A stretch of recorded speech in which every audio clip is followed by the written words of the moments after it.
Good evening, everybody, and welcome back to the Midweek Mix-Up Podcast. Episode 61, we are live, and this week we have just got the three musketeers here today. Hertog, Vin, myself, and Boxenberger.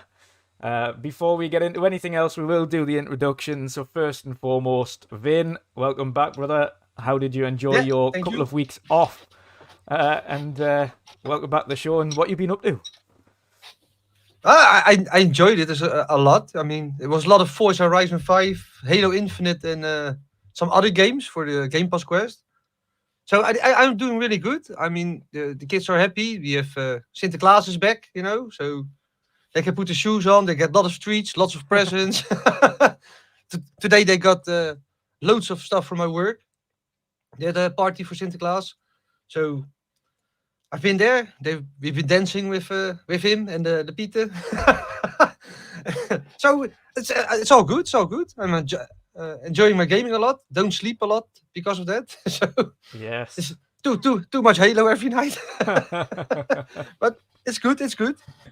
Awesome stuff. I noticed as well you're rocking the new Twitch Collective hoodie there as well. Yeah. Oh yeah. Yes, nice. Ah, Very nice. it's in. I really love it, especially the backside. I don't know. Is it Yes. Look at that. That looks Yeah. awesome. Oh, that looks awesome. That looks Yeah, awesome. I wanted to order it, but it was out of stock pretty fast the first time. So Yeah. Yeah. when it was back in stock, I decided to order it immediately because the other one is a bit wrong Yeah. because we are missing some people on it. But I like the shield a lot, and especially with the purple because of the Twitch, of course. But so I ordered it, and also the soccer shirt, but that's not in yet. Not arrived yet. Yeah. Yeah. Not arrived yet, no. So Should be soon. Shouldn't be. hopefully too next long. week. No. Awesome. There's a stuff. huge demand for it, right? So Yeah. Massive demand. Yeah. Completely sold out. Brilliant. Archimedes, how are you doing, brother? It was how did you enjoy your week off? I know you still had other podcasts to attend, but of course the week off from this one. Yeah. Yeah, but I've been missing the midweek mix-up crew. So it's sad to see that Pat and Erwin didn't make it today, and Shomp, of course. But I think we are still going to have a blast here tonight. We have some great things to talk about, and with a little less or fewer people on the panel, we actually get to talk a little bit more. So that's good. Yes. And otherwise, you're yeah. good at that, Rudy. I'm good at that, yeah. I've been told I could do a show on my own and just talk for 1 hour straight, and then no, but otherwise, you today. yeah. Otherwise, I've been playing a lot of games lately. I think many do that these days. I mean, we are in the middle of the gaming season. I just finished Guardians of the Galaxy. Awesome game. I was really surprised by that, how much fun I had with it. The characters are so well written. It's really funny. If you like the movies, they have the same kind of humor in there. But the game is not tied to the movies. Yeah, it's complete separate and standalone. You don't have to watch the movie. It's just but it has the same humor. It has the 80s music. Yeah, complete new story. Great character writing. I really enjoyed it. Was a true surprise. Yeah, other than that, of course, I've been playing also a lot of Halo. Yeah. I didn't get much time into Forza, to be honest. I have to go back to that. And yeah, and my this year my guilty pleasure is just Age of Empires 4. I can't stop playing that freaking game. Whenever you can, you just drop in a match. Yeah, you know what? The thing is, especially during work, it is sometimes so convenient to just jump over, do like a quick match, 15 minutes, 20 minutes, and then jump over to the next Teams call. That's just yeah, and the game is so addictive, and in the evenings I stay up way too late. But that's just how it is with great video games, and I mean we have a couple of them right now to play. So yeah, great times. Definitely. And you, Drew? Definitely. Yeah, what are you playing these days? So yeah, much like you, Archie, I took a little bit of a break from Forza because I've got about 6 days worth of playtime in it already. So for Halo Infinite multiplayer coming out was actually like a godsend because it was something to cleanse the palate. Stopped your addiction. Yeah, cleanse the palate. And of course, how many pictures did you make, Drew? How many pictures did you make in Forza? Hundreds already, and it's only just come out. I haven't even started the thing properly yet. But yeah, and obviously we've got even more games coming up as well. Obviously we've got the campaign for Halo dropping next week. We've also got Chorus dropping on Friday. Anyone picking that up? I'll be playing it, yeah, 100%. Yeah. Yeah. I think I will play that over Christmas. I don't want to start it now because I know I will be pulled out by Halo. From it, and then when by the time I finish Halo, I probably won't have the patience to go back to it, and so I wanna play it over the Christmas break. You've also got the Gunk Same as well goes for the playing Gunk. over Christmas. The Gunk, Yeah. same plan. Oh yeah. Those two will probably be my Christmas games. 100%. Yeah, 100%. I'm really looking forward to all three of them, to be fair. And but yeah, Halo Infinite multiplayer. I've been playing a lot of that. Primarily, again, it's every night. There's always quite a few people on to jump into a party, play the game. So there's no shortage of people to play Halo with, which is really good. But of course, it's kind of expected. Everyone still loves it as much as people are. Rightfully a little bit upset with the way that they're doing some of the progression things, and obviously, like put in my video the other day, there's two sides to it. I can understand why a lot of people are saying just have fun, enjoy the game. I can also see why people are upset that the progression was a bit slow. I think the changes they've made yesterday were really good. I think it's a good positive step. Of course, there's a lot more to keep going. They said themselves that a lot of the bigger changes are going to take a bit of time. But in the meantime, at least for the first 6 games, you're going to rank up, or at least rank up once or twice a day. Without even really trying, just by playing the game, which is nice. So that's going to help progression a bit. But that's another story entirely. I've been really enjoying the game. I'm probably going to jump into Forza a little bit more again over the next couple of days and give that a little bit of a shot again. Like I will do over the next couple of years, no doubt. Just be playing it consistently until the next gen Forza drops. In and out of that. But yeah, absolutely awesome. Probably at some point on the weekend, probably Saturday, no doubt, I'll organise another big team battle group session where I get everybody in and we'll have a nice good party night again. But yeah, that was fun last time. Oh, definitely. A couple of swearing Boxenberger. Yeah, even sweary Boxenberger. Even sweary Boxenberger, definitely. If you want to hear me curse, definitely tune into that. But no, it's been awesome. Before we get into the topics, a couple of little announcements to talk about. So, one of my own personal announcements, primarily, is I have eventually got organised the charity stream for December, which will be Macmillan Cancer Support. So, of course, in the UK, Macmillan Cancer Support is essentially all the nurses and support that is offered to cancer patients just to make their lives a little bit more comfortable throughout their treatments. Of course, I've been, in terms of extended family, personally affected by cancer. With quite a few people and friends, and Macmillan have always been there to support throughout. So it is obviously in terms of cancer throughout the world. I think everybody knows someone who's been affected by it, whether that be close family, friends, or relatives. So obviously, giving something back to them and helping support them and giving them extra support. Is obviously a number one priority for me. So I've set a lofty goal of 1,000. The stream will be on the 18th of December. It'll start at 11 o'clock in the morning in the UK, so that's 12 o'clock in Europe. Probably very early in the US, but it goes all the way through. It's a 24-hour stream, so it's all the way through until 11 o'clock the next day. Oh shit! So everybody from all over the world will be able to tune in and watch parts of the stream. I haven't decided what I'm going to be playing yet. It's still up in the air. I don't know. We'll see. I'm debating what I'm going to be doing. I might take challenges or requests or things like that to play games at certain times. But we'll make it fun. We'll have some fun. We'll jump in and obviously try and smash this target together as a community. I'll support you. Yeah. So that'll be absolutely awesome. And of course, hopefully get some of the community involved in that stream as well, and we'll have a good laugh and obviously raise some funds for the charity. Second of all, we also have our first little sponsor for the channel, and that's Valari Gaming Pillows. You might have seen a few of the other channels already speaking about this, and you might have seen the pillow itself. on Twitter recently.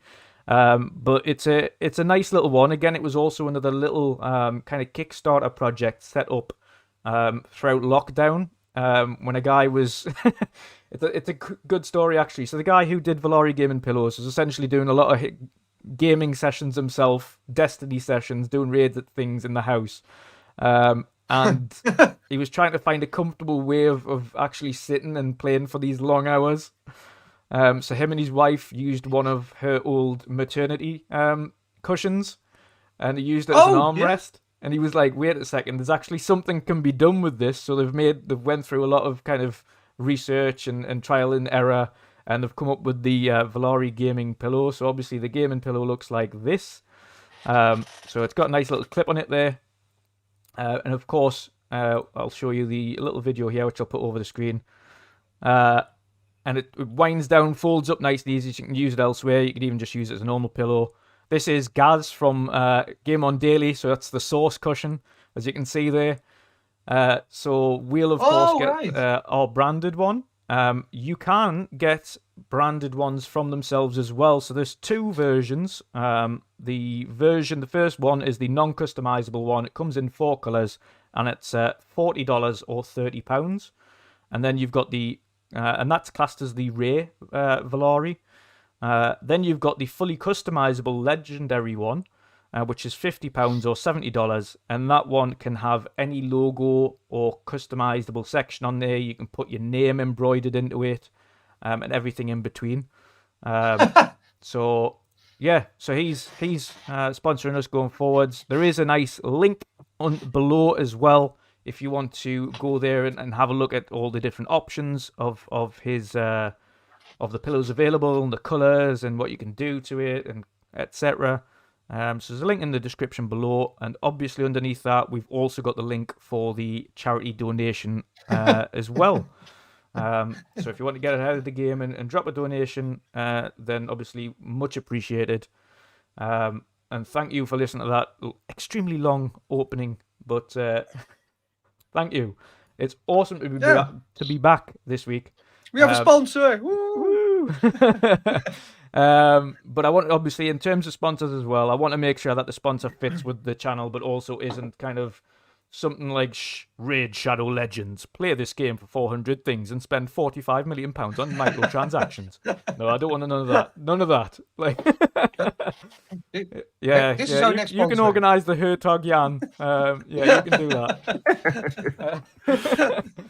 But yeah, I wanted to make sure that it was a good fit sponsor, and obviously he hit me up, and it's pretty straightforward. It's just a case of showing him off, and we've got our own affiliate link as well. So use that link. Nice. You get a little kickback, we get a little kickback, and that's it. Other than that, let's get into the show. So we have two awesome topics. Well, three topics, but they're kind of linked together in a way. First and foremost, I want to discuss the smallest topic of the bunch, and that is the Xbox Series S in America specifically. Let's bear in mind, but the Xbox Series S for Black Friday dominated the sales, according to Adobe analyst market reports.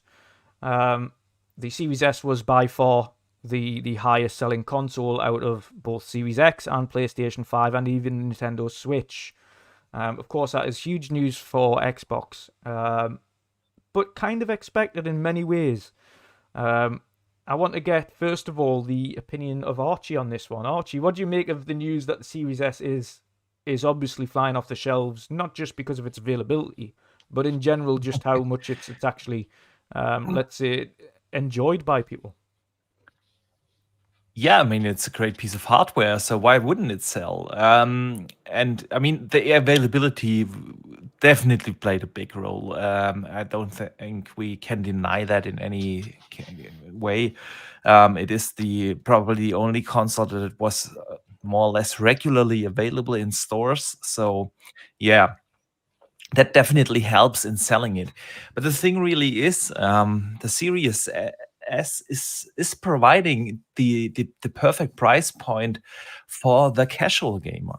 I know that we always sometimes think in our hardcore gaming bubble that we are in, that we are basically representing the gamers. But there's a big market out there, and it's the vast majority, obviously, that are more or less casual gamers that play a couple of games each year. They play their FIFAs, their Call of Duties, or one or two other games. And for those $300 console that can do everything that the next gen consoles can do, except rendering it at 4K, is a fantastic value proposition.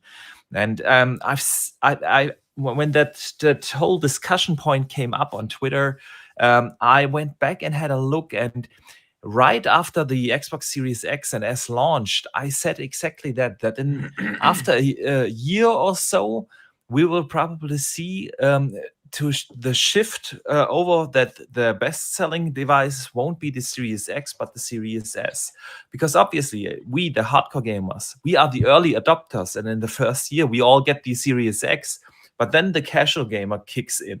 Yeah, and then little Timmy's dad goes into the store and he sees that 300 euro console on the shelf.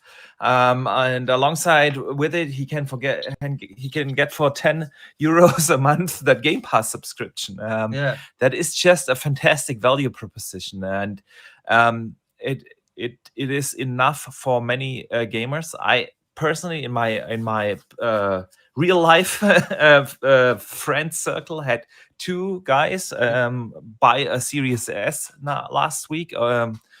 Actually, I recommended it to them. I said, come on, guys, you play like 3 games a year.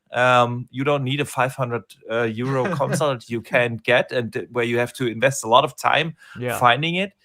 For those couple of games that you play each year, and the 300 euro is a great value proposition, and they absolutely agree. They're happy with their consoles. It's small. It fits in their media centers. It's a great value proposition. It's quiet. It feels fresh with the loading times and quick resume. And actually, they are a little bit surprised about the quality of Game Pass. They weren't aware. I've been telling them for years now. Go get Game Pass. Don't buy your games. Just get Game Pass as absolute something. Yeah, but they can't believe what is in there. And that's what we will see over the course of the next year. And probably the next 2 years, that more and more of the casual gamer market will go out and buy the Series S. Eventually, we will see a price drop. Probably by next Black Friday, the Series S won't be $300 or euros, respectively. It will be, I don't know, $250 or something like that. Yeah. And then you get the deals on top of it, and you can get it for $200. And then that's basically an impulse buy when you walk into a store or shop. Yeah, that's just how it is. So I'm not really surprised that the Series S is selling that well. In addition to that, we shouldn't underestimate that Xbox is or has been the dominant talking point in the gaming industry for the last, I want to say, let's say 3 months already. Neither Nintendo nor Sony did have any major showcases in the last couple of months, or any big announcements. The major games that are released right now are either multiplats or Xbox games. And that just helps, when you go into the Christmas season and you're looking for the perfect gift, and you go onto any website to inform yourself, and all you see is Xbox news, Xbox news, Xbox news. Yeah. That's just really helpful. And to be honest, it's some YouTube channels. Some YouTube channels, of course, and to be honest, I'm digressing a little bit, but I've been saying it for a while now. I'm surprised by how quiet Sony is these days. It's not that they don't have anything to promote. I mean, Horizon Forbidden West is coming out in 2 months. They could definitely advertise the hell out of it in order to just make the brand aware. But on the other hand, they don't have a Series S. They don't have a product they can sell, so they're probably just saving the marketing materials because the few consoles they can produce, they are actually selling. So yeah, it's interesting times. It's definitely great to see a shift because we all want that competition between Sony and Microsoft. We don't want to be Sony the sole market leader. I want them to battle it out. And one last thing before I hand the mic over to Vin. The thing is, I think even a lot of hardcore gamers that still have problems getting a Series X might cave in now with that. Not just Forza and Halo are out, because those are still cross-gen games. Everyone can play that on their One S or One X or whatever. The thing is, in 2022, Xbox won't release cross-gen games anymore. Yeah. All announced exclusive games, may they be first-party or third-party games, all Xbox exclusive games are next-gen or current-gen console games only. So no cross-gen anymore. Of course, everyone can play it via xCloud, no doubt. But the thing is, if you are into gaming, you are probably considering right now, okay, come on, then I just get the Series S, and once the One X will become available regularly in store, I simply trade it in. That's probably the thinking of the hardcore gamers right now, because, yeah, next year, Stalker 2, next-gen only game. Redfall, next gen only, Starfield, next gen only, and so on. So all these games won't run on your One X or One S anymore, and that's definitely bringing people over. And then you rather do it now, so you can at least enjoy Halo in 60 FPS and not 30, and Forza and everything else that we have right now to play. So yeah, I'm not really surprised. It's great that Sony is getting finally some competition. It's making the gaming industry in general more exciting, and yeah, I'm looking forward to the discussion next year after Black Friday. What will be the most or best selling console then? Because then there is a lot of competition going on. Yeah, then we have God of War against Starfield. Then we have Redfall against Horizon Forbidden West. Stuff like that happening in the gaming industry, and that's really exciting. And I can't wait. And Gran Turismo versus Forza Motorsport. Yeah. True that. And do you know what it is? Another thing as well, the tail end of the year that launches next week or the week after, I think it is, just before Christmas, is their first Series S bundle, should we say? And it's aimed very much at a certain demographic. It is the Rocket League and Fortnite bundle Series S. It launches. Oh, really? I haven't seen that yet. Yeah, it's on the website for pre-order now. Launches for the same price as the Series S does, but you also get 1,000 V-Bucks and I think something similar for. There you go. Yeah, there you go. That's perfect. I mean, especially in the kids' rooms. You don't have those 75-inch 4K TVs. Yeah. No, you don't. If you have a 4K TV, then it's probably a smaller one. And there the Series S just makes sense. Yeah, I know a lot of people actually that play on monitors, and they said, hey, there's zero reason for me to buy a Series X. I can get the Series S. I hook it up to my monitor, play my games in 1080p to 1440p. That's what my monitor supports anyway. So yeah, there are many reasons. Yeah, and I know a lot of kids' rooms are set up like that. Yeah, you have those 1440p monitors that are also have a TV receiver built in, and it's basically PC monitor, everything in one as well. You've got a good point, and the thing is because all these kids now watch a load of these YouTube streamers and streamers and things now. They all play. They're not watching consoles. Me though. Did you know that 90% of my traffic is in the demographic above 24 years old? Only 10% are younger than 24. Yeah. So just sharing some fun facts. So we have a new group to enter in. Just kidding. But you're absolutely right. You need a new intro then, Broody. You need a new intro. You need a famous rapper to do the intro. Yeah. So, Drew, pardon me for interrupting, but you had a great point. Yeah. It's a totally new demographic that they can target with the Series S. 100%. I think you were on point though with the monitor and Series S thing though, because the streamers that they do watch, like your Dr. Disrespects and your ninjas and things like that, they all use monitors with consoles. They don't use big TVs to play. Yeah. And they've all clicked onto that. So all these kids, and I know that as well, you see them asking for like a gaming setup, but it's normally a monitor kind of type thing they want going now. So a lot of the kids want this kind of streamer like setup, should we say, as opposed to like a big TV and like decent surround sound and all this like adult stuff. They don't want the adult setup. They want the like streamer setup. Mm-hmm. Yeah. So perfect. Absolutely perfect using it with a monitor. Now that's exactly where my Series S is. It's plugged into a monitor and it's perfect. It is exactly what is required. And for a kid's room in that demographic, it's spot on.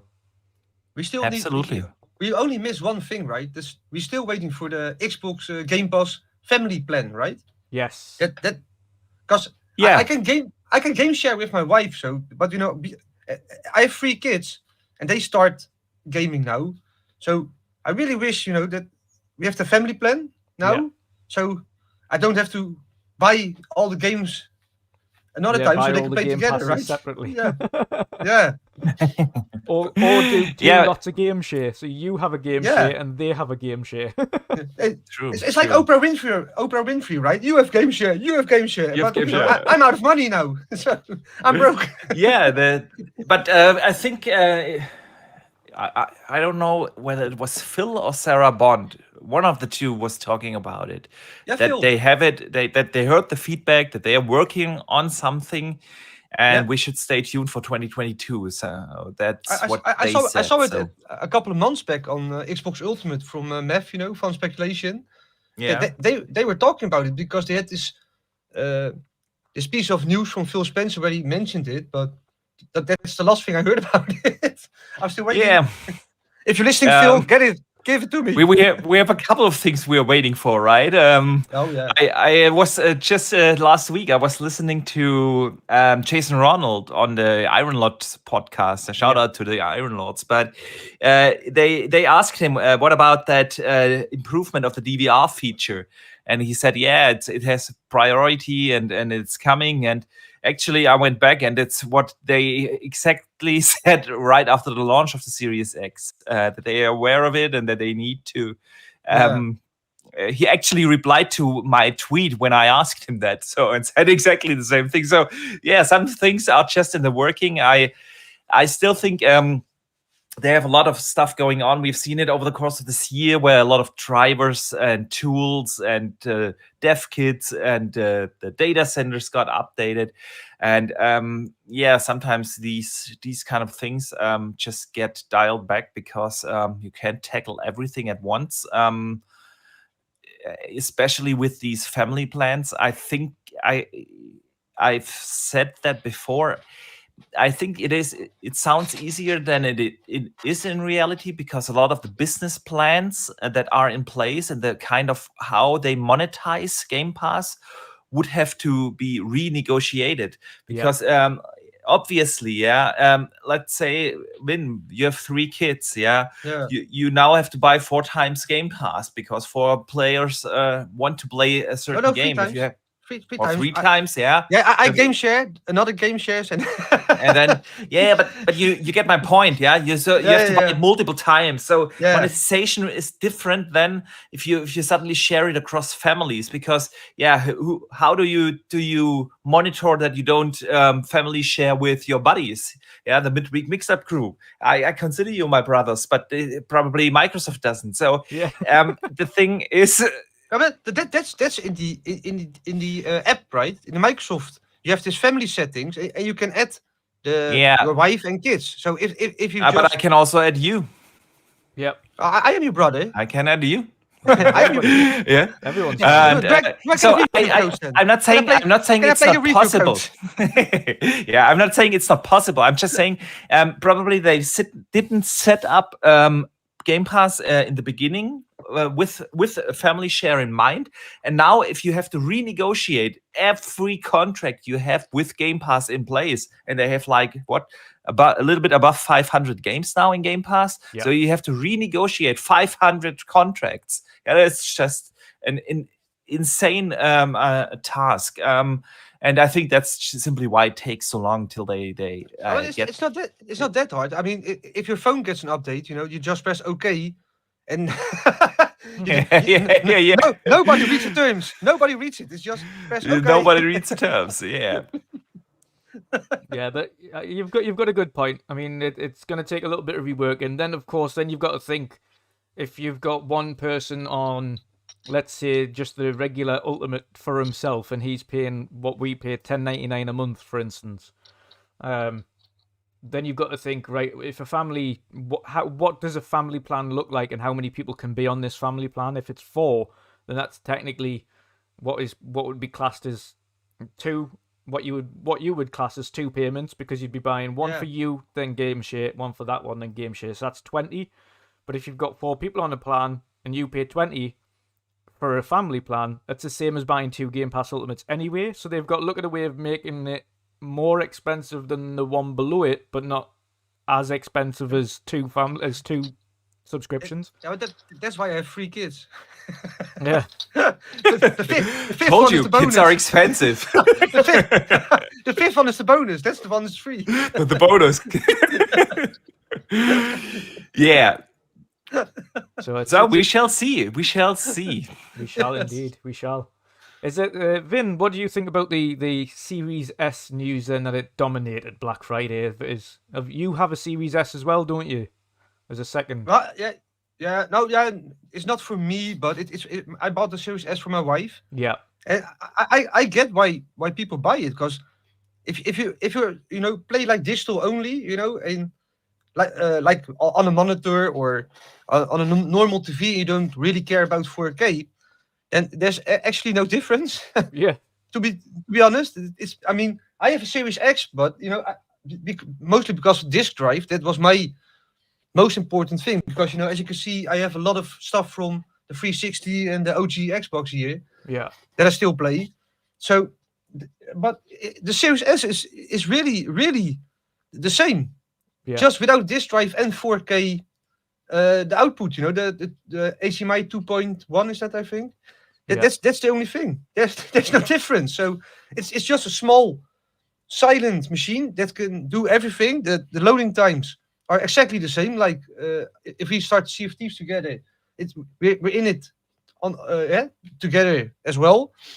So it's just a disk drive and that. So I get it, and I think that a lot of people who are waiting for the PS5 to come in stock also buy a Series S for Forza and Halo. I mean, yeah. The cheapest way to get into next gen. It is the Series S is the same price as a 1X. So yeah, but if you a lot of people nowadays want to buy both consoles, right? PlayStation has a lot of really good exclusives, but Xbox has the better multiplayer versions and games that PlayStation doesn't have at the moment. So if you have like a PlayStation 5 and you finish Ratchet & Clank and Kenna, Bridge of Spirits, you name them, and you want to go online, there isn't much, So if you buy a Series S with Game Pass, you can play Halo, you can play Forza with friends, and then if a new game like Horizon Forbidden West comes out, you go back to the PlayStation. I mean, it's a really cheap solution to have both consoles. So yeah. I get why it sells. Oh, 100%. And like you mentioned as well, it's the fact that these big, and everyone will say it. It's the sheer amazing publicity that Forza has received over the recent weeks. Yeah. Followed by then the Halo Infinite multiplayer that dropped, and then going forward, seeing all these entries into Game Pass continuously, they're just like, well, it's an absolute bargain. In the UK it's 250, in the US it's 300. Yeah. It's a bargain console for what you're getting, and obviously the Game Pass subscription for new people is $1 for the first month, and then after that just regular price. I mean, it's a great entry start. I mean, £10 a month and you get everything. And And if you finish the games you want to play, you just cancel Game Pass until a lot of people are looking out to Starfield, for example. And then you just resubscribe and go play it for 10 euros for the coming months. I mean, it's a pretty simple solution to everything. Yeah. And $300, it's a lot, but it's not like the 500 you pay for a Series X. Yeah. Exactly. So it's really it's a really nice small machine that can do everything. You can play Forza, you can play Halo with Game Pass. So why wouldn't you buy it as a secondary or, like you say, a main console if you don't play any disc? If you own everything digital, why would a disc drive matter? Yeah.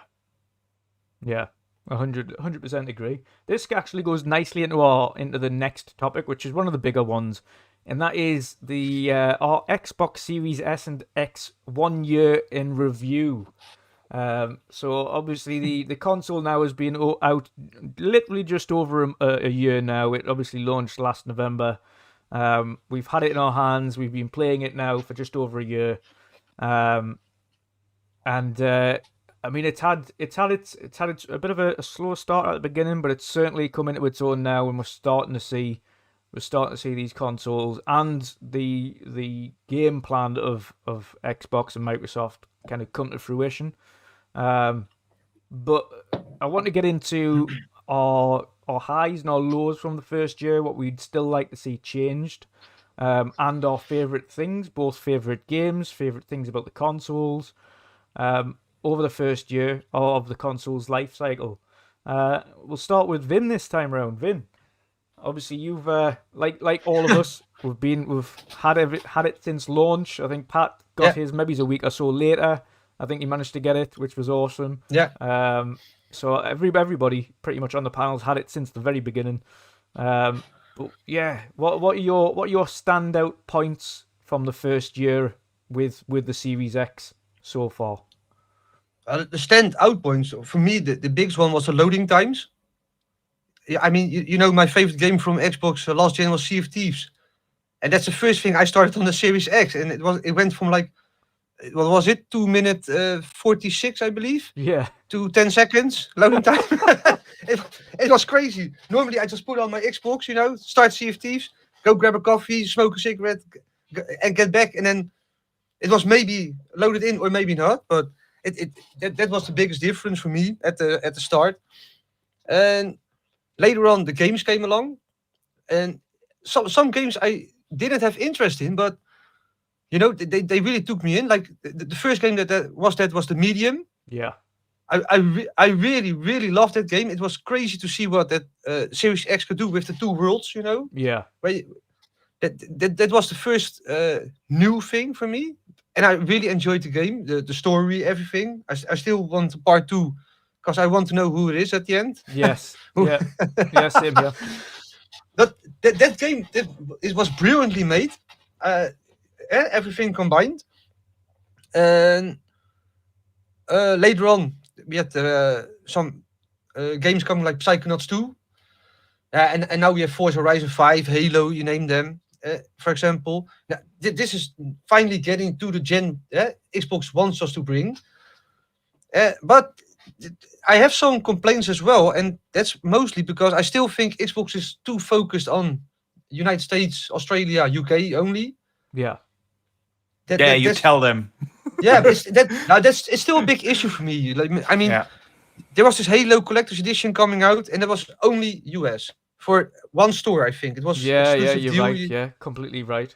And I'm so sick and tired of that, man. I mean, come on, it's 2021. You want to take over the world. I mean, on game consoles, you want to challenge Sony in Europe. You want to challenge them in Japan. I get that, but if you do all these actions and you keep them still in the US only.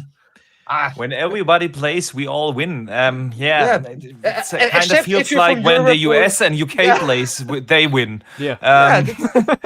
They win all the time. I mean, a lot of people come to Twitter as well. We know, like Dutch people now, a lot of them want to come to Xbox as well. Then you have the Free Code Friday and stuff. It's US only.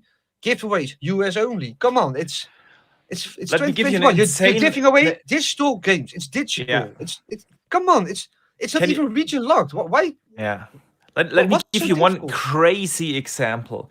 When all these Halo Infinite previews came out, Yeah. they were only given to US influencers and YouTubers and such. I mean, I get it why they don't send it to me. I'm too small. But the biggest German YouTuber has 4.3 million subs. Yeah, And but not even he did get a code. So it's just why? You simply have to ask that. Why? Like you said, Vin, if you want to be a global brand and if you want to let everyone play, like they always say in their motto, then treat the markets equally. I mean, we have Erwin on the show normally. Yeah. I mean, he got lucky because he knows someone. But Yeah. even the Forza, you know, the gas cans that were sent out to influencers and YouTubers, streamers, it's all US. So come on, it's 21. I don't deserve one. I don't get me wrong. You know, I'm way too small. I'm just here and stuff. But you know, it's still weird for me to see that I can't even get a chance at Free Code Friday, which is huge on Twitter, but not for us. I think that's wrong. And there's some things that Xbox really needs to change on that direction. Yeah. It's I mean, same they with- have improved a little bit, but sometimes they just fall back into Same their old own stuff. old Yeah, old- yeah. Yeah, old hat. old You're right. ways. And the thing really is, we are still lucky with the Netherlands and Germany. There are other European countries that Yeah, are that's true. even worse. Yeah, we have countries where you cannot buy pay in this Microsoft or Xbox store with a credit card. Yeah. Yeah, we know that in Romania, in Serbia, and Even other Belgium. countries, even Belgium, yeah, Luxembourg, I think as well. I'm not 100% sure on Luxembourg, but I think I heard that over there you cannot pay with a credit card in the store. So where are we living? Yeah. And don't Yeah, get but me they started could- on localization. I mean, yeah, you and I, we speak English, but the thing is, a lot of people don't. And I get why you cannot localize every game into every language, but it's not just about localization of games. The menus and such should be at least localized, and that's definitely a working point for them. Also, when we talk about we talked about it, I mentioned it earlier with the allocation of codes. Give the German, Netherlands, France, Poland, Italy, they have all such great content creators.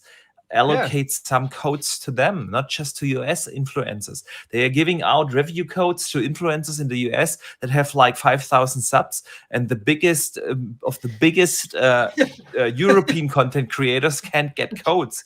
Why is that?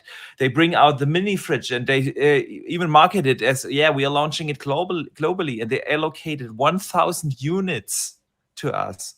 How can they think that this is going to run? And it's also now completely available in stores in America, and the UK are still doing online limited stock. And we still don't have it. Yep.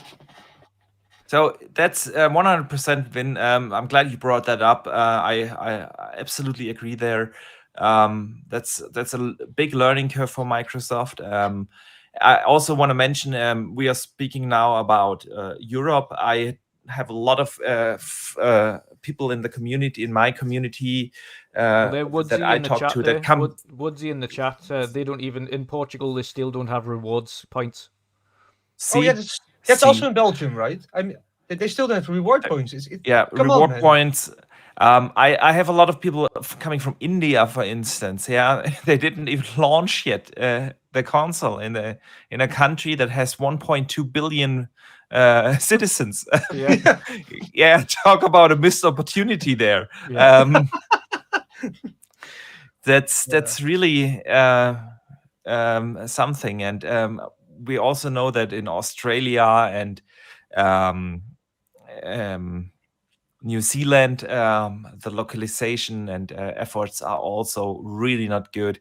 A lot of things are missing there, coming late, or are simply more expensive. You can definitely ask the question: why should someone in Brazil pay double the price for a game than a US citizen has to? You definitely can, and we can't blame it all to Texas. It's not. It's not that like that. Vin, glad you brought that up. Localization is definitely and globalization is definitely something that they have to work on. Yeah, and another thing, I think they still should have done something with Kinect. You know, I mean, if you look at what PlayStation is doing, you know, they have the VR stuff, but they also have the camera for the system. Nintendo has it, and I mean, I get that the Xbox One Kinect didn't sell well. I mean, but the entire console didn't sell well because Don Metric fucked up. I mean, but there is some features missing now, you know. And if you had the Kinect thing and you were playing game, you just said Kinect record it, or Cortana record this, Cortana turn the Xbox off. You know, it was easy. My kids could play Just Dance really easily. There was no smashing controllers and stuff. But where's the risk? I mean, Microsoft is doing good. Don't get me wrong. I mean, Halo, Forza are amazing, but they're all focused now on whatever worked at the first time. I mean, Rise Son of Rome, for example, they failed at launch, right? The sales weren't high enough, but eventually it came to Game Pass. But there are no numbers for Rise Son of Rome. How many players are there after Game Pass introduced the game again? I mean, you know, how you say that? You bring the game again to your customers, right? I mean, reintroduce. Yeah, sorry. And the Xbox One X started selling, you know, so it was the beginning of the upstanding of Xbox again. So, but where are the risks now? I mean, there's a lot of games in development, but they're all, games we know. You know, where are the new ones? I mean, I'm playing The Last of Us 2 on the PlayStation now, and I think that's a type of game Xbox is missing. This, you know, the third-person storytelling game. Yeah. I mean, I get eventually what they mean by Xbox players only play Halo, Gears, Forza, but at this moment, there's the problem is we also not getting anything else besides it. You know. I'm glad they resurrected Fable, for example, and I really looking forward to it. Same with Hellblade 2, but Hellblade 1, don't get me wrong, it's a game that came to PlayStation first, did really well. Then we bought the studio, Xbox bought the studio, and we bought the Xbox, and now Hellblade 2 is coming to Xbox only. But it's a good thing. But I want more of those type of games. You know, that's something. And you have the IPs. Yeah, but I mean, those are coming. I mean, we know about like 19, I want to say 19 announced first-party games that are in the making. We know that another 15, plus minus 15 games are in the making that haven't been announced, and that doesn't include any second or third-party deals just yet. So those games are coming. But I get your point. Yeah, please continue. Oh, thank you. Now, those are some things, you know, I'm missing at Xbox. I mean, Phil Spencer's doing a great job. I mean, the extra year of Halo, perfect. Forza, perfect. I mean, you can't deny it. You know, Psychonauts 2. For me, Game of the Year still. Even after Forza Horizon 5, I voted Psychonauts 2 on the Geoff Keighley thing. Yeah. But you know, all well done. But we have the Xbox has these IPs in how you say it, in a vault. You know, they can use, but they don't use, or even give away. Like Sunset Overdrive, for example, brilliant game. I mean, but all the games that were launched with the Xbox One, they were refreshing, but they're all gone now because Don Metric fucked up with the Xbox One launch. Yeah. But you can still, you can still change those games, right? I mean, if you take the IPs like Rise, it could be a God of War Slayer in potential, right? Or competitor, like let's say Yeah. competitor. Yeah. But they're not doing anything with it. See, there's Quantum Break. Apparently, Alan Wake became multi-platform. yeah. I mean, And this is about Rise. Rise is a rumor, but Rise 2 is apparently in development, but it will be multi-platform. yeah, same as Alan Wake. Yeah. I don't get why Xbox allows it. I don't get it. I think Yeah, I mean that's because they don't own the IP. All these games you mentioned are not or were not first-party games. They Yeah. were third-party deals, exclusive deals, and so yeah. But I know what you mean.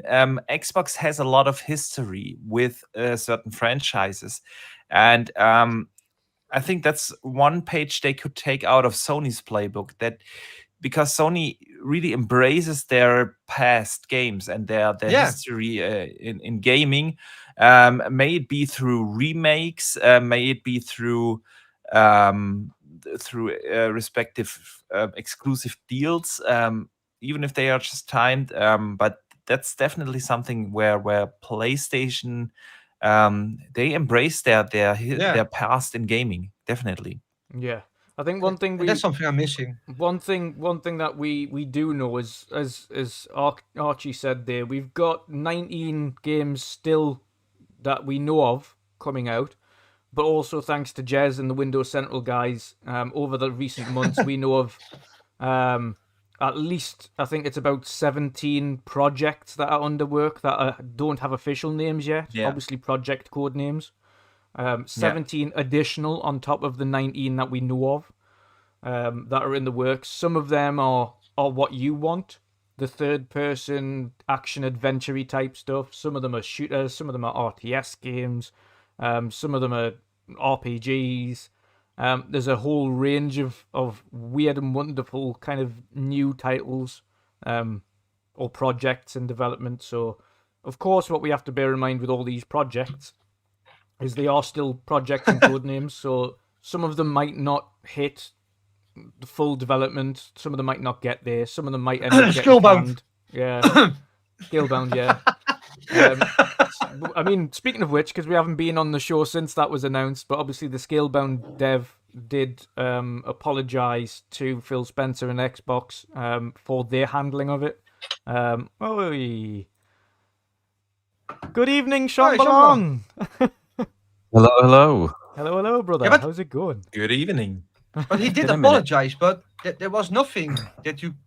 There was nothing in it that said they want to finish it. No, he said previously. Why wants to- would they? Yeah, he said previously. Uh, You can still back. He said previously Ah. wants to, but Microsoft give them their due. Not only did they give them it, but they took the full brunt of the news when it went down, Yeah. even though it was Yeah. fully on the development team that caused the I mean, issue. that apology was too little, too late. Yeah. They let Microsoft take the blame for 5 years now. That's just not how you handle business. And yeah, We I all don't. We all seen that clip, right, of them being drunk and laughing about it. Yeah. Yeah, So, we've but seen yeah, that. but yeah, it's Yeah. like I say, there's a lot coming up. But I mean, what are your thoughts? Let's round this up then. You've obviously great negative point, the localization and the fact that they still put the US well ahead of the vast majority Yeah. of mainland Europe and the rest of the world is obviously can still be seen for not just the console stuff, but also competitions or new things that they're bringing out, like the special editions or even the trainers to rock the anniversary Yeah. year. So the 360 trainers, the Xbox One trainers, or sneakers like the US would call them. All that type of stuff is US only. We don't get them. There's a lot of random things like that they just think, yeah, let's just ignore the rest of the world. But Yeah, exactly. back to the positive stuff. your four standout games of this generation so far on Xbox. Well, number one, Psychonauts 2. Yeah. Yeah, I fucking loved it. It's my game of the year. Simple as that. I was in doubt for a second for Forza Horizon 5, but Yeah. I will give it to Psychonauts because that was so brilliantly done. The story, everything. So Psychonauts 2 is number one for me. Yeah. Then comes Halo Infinite so far, because I've seen some stuff from the campaign that's coming. You know, the trailers and stuff. Yeah. So I know it will be rocking like the multiplayer. The multiplayer is so smooth, so good. I love it. Forza Horizon 5 at 3 then. And at 4 I will put the medium. Yeah. That's a good show. Fucking enjoyed the medium. Medium was the best start for the Series X, I think. Yeah. It was a really good game. I really enjoyed it as well. Really enjoyed it. And then for best ongoing game, I want to mention Sea of Thieves. Oh, 100%. It's not for this generation, of course, but A Pirate's Life was. Yeah. If you look at it this way, Sea of Thieves just fucking love it. Yeah. So notable extra. Yeah. Noted extra. Yeah.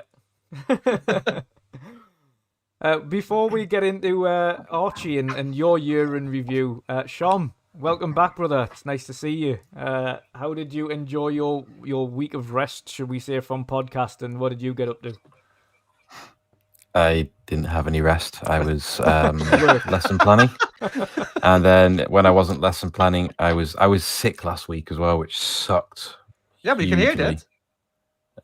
Yeah, it's still in my throat, in my yeah, chest, right, yeah. but last week was horrendous. I literally Monday, Tuesday, Wednesday. I got up around about 7, got ready for work, went to work, got home about 3:30, 4 o'clock, went to bed.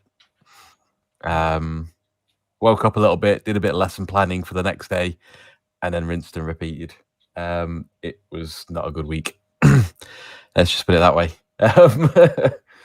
But yeah, things going all right. I'm absolutely shattered. I'm absolutely shattered all the time. I've got some more lesson planning to do after the podcast. I've got some more uni work. When do you break up for Christmas? 17th. Oh, 17th. nice. That's when I break up. But I've got a 3,000 word report to write over Christmas. Oh, lovely. So yeah.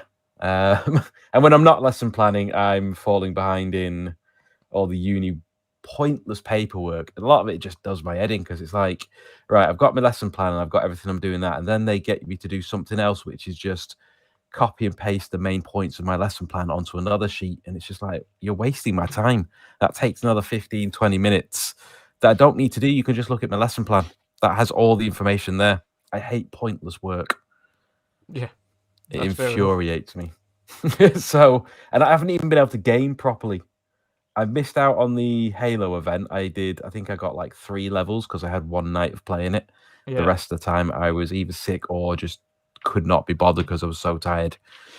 So it's been frustrating. But this is like the worst part of it is when you're on placement. It's the most tiring. So in 2 weeks' time, hopefully I'll be a bit more active online and stuff. It's just been a hard experience so far, but not. It's been really good. I've enjoyed what I've been doing. I enjoy the class I've got. It's hard because I'm not used to it as well. Yeah. It is like I say. I think it would have been much easier on yourself if it wasn't for the fact that you were ill, which you can quite notably tell in your voice that you're still not 100%. So it probably would have been a lot easier if it wasn't for the fact that you were so under the weather at the minute. But And my cat died as well, which didn't help. yeah. Obviously, I had sorry a cat to hear pass that. away, which I was absolutely gutted about. But Yeah. so I've not had a good experience. It's really not been a good experience. Yeah, it's not been My a good cat last died, couple and of I weeks. was and then I got ill, and I was just like, oh, this sucks. This sucks so bad. So anyway, gaming. Not let's get the mini violin out for Shomber. Let's talk about gaming. Awesome stuff. Yes, Archie. So of course, our year in review of Xbox Series S and Series X. How have you found it so far? Then this first year of the next generation, the current generation. Yeah, I mean, we had our ups and downs during this first year. It was a, let's say, interesting first year. I think the team in Redmond definitely had different plans for their first year. You could really tell that they have had a real well laid out plan, revealing the console 1 year in advance. This is still blows my mind if I think about it. 2019, yeah, and then only 2 months later, everything goes to a shutdown. Everybody had to work from home. Was at the beginning we weren't able to work at home at all. For instance, in my company, the network was completely overloaded, so they had to send us in a hiatus for 6 weeks to fix our data center, so everybody could log on from home. And Microsoft had similar problems. Everyone had those problems, and suddenly their well laid out plan somehow got shattered. And when the console launched, I mean, yeah, it was great. We had awesome games like Assassin's Creed Valhalla, Watch Dogs Legions, Cyberpunk. games, Cyberpunk, exactly. It was a great game. Come on, it ran really. It was absolutely okay to play it on the Series X. I played through it. I had like 60 or 70 hours into it, and had a blast with it. The issues were on the old consoles, so yeah, we had a great launch. It is still weird to think about that you launch an entire generation and not having one single exclusive. Then we had the Medium in January. Yes, the first exclusive 2 months after launch, timed exclusive from a third-party developer. So I'm not playing down the game, but I think Microsoft definitely had a different plan in mind for the console launch. You could also tell with all the performance comparisons. I know we heard the stories, the tools weren't ready, they waited longer, and so on. And in a world without COVID, they probably would have hit their goals. They would have probably put in a little crunch, and then they would have hit their goals.